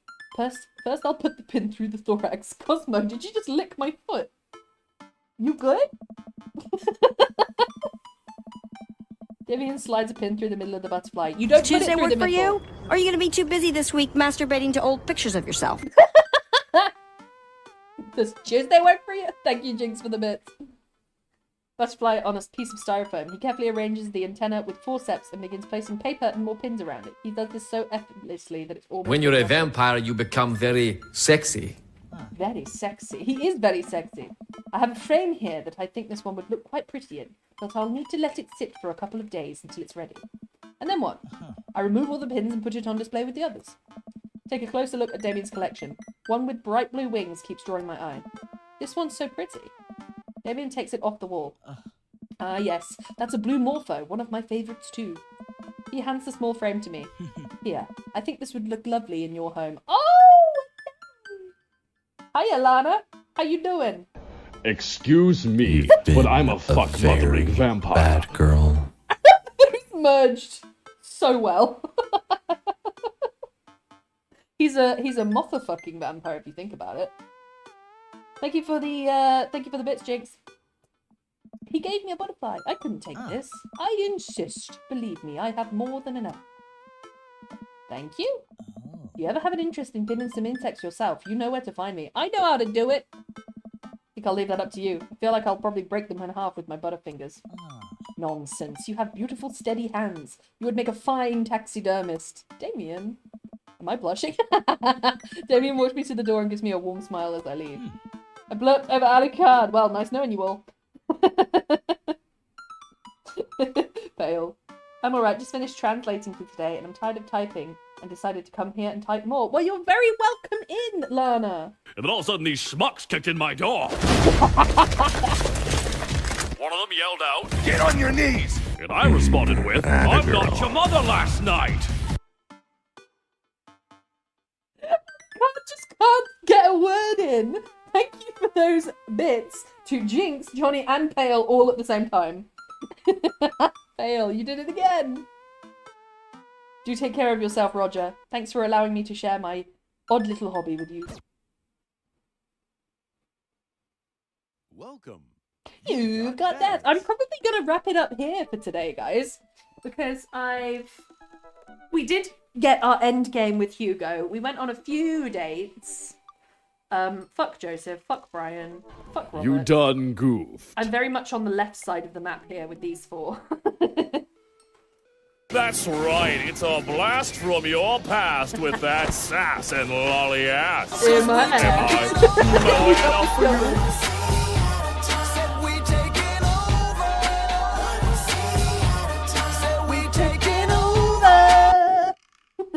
Beautiful. Thank you, Jinx, Johnny, and Pale for the bits. Caught the tail end stream. You did indeed, Lana.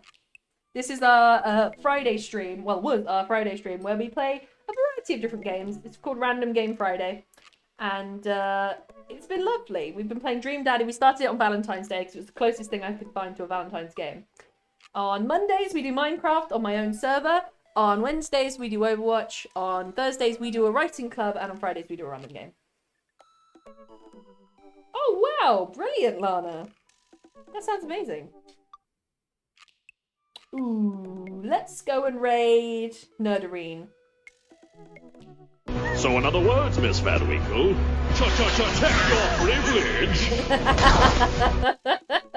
Let's go and raid Nerdarine. Let's make sure I'm all saved in the game. And then I'll say, thank you for being here.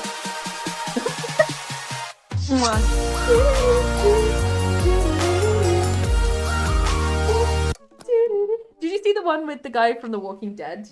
Like, leaving a room with that sound? I forget his name. Thank you for the stream. Thank you for being here, Lady Megora. Thank you all for being here, for chatting, for lurking, for all of those amazing blurps, and all the biddies. Thank you so much. Mwah. I thought that was part of the outro meme. Brazilian born and raised, not sponsored by BP. This is good. This is good, Lana. Well, it's lovely to meet you. I know we couldn't meet for a very long time, but it's been lovely to see you. Thank you for stream. Riz you later, and I'll send my address to you shortly. Brilliant, Pale. I've got one to write for Bexy and one to write for you. That is kind of amazing that you've both saved up enough books for that. Thank you for the follow, Lana. Lovely to have you. Welcome to the library. And I will see you all later. Thank you for stream. Let me tell you, managing my own stream and watching yours and talking my god wasn't easy. Oh, jinx. Well, thank you for doing this. Oh, yeah. We're ending on Arcane. Let's go out in style. Alright, bye everyone!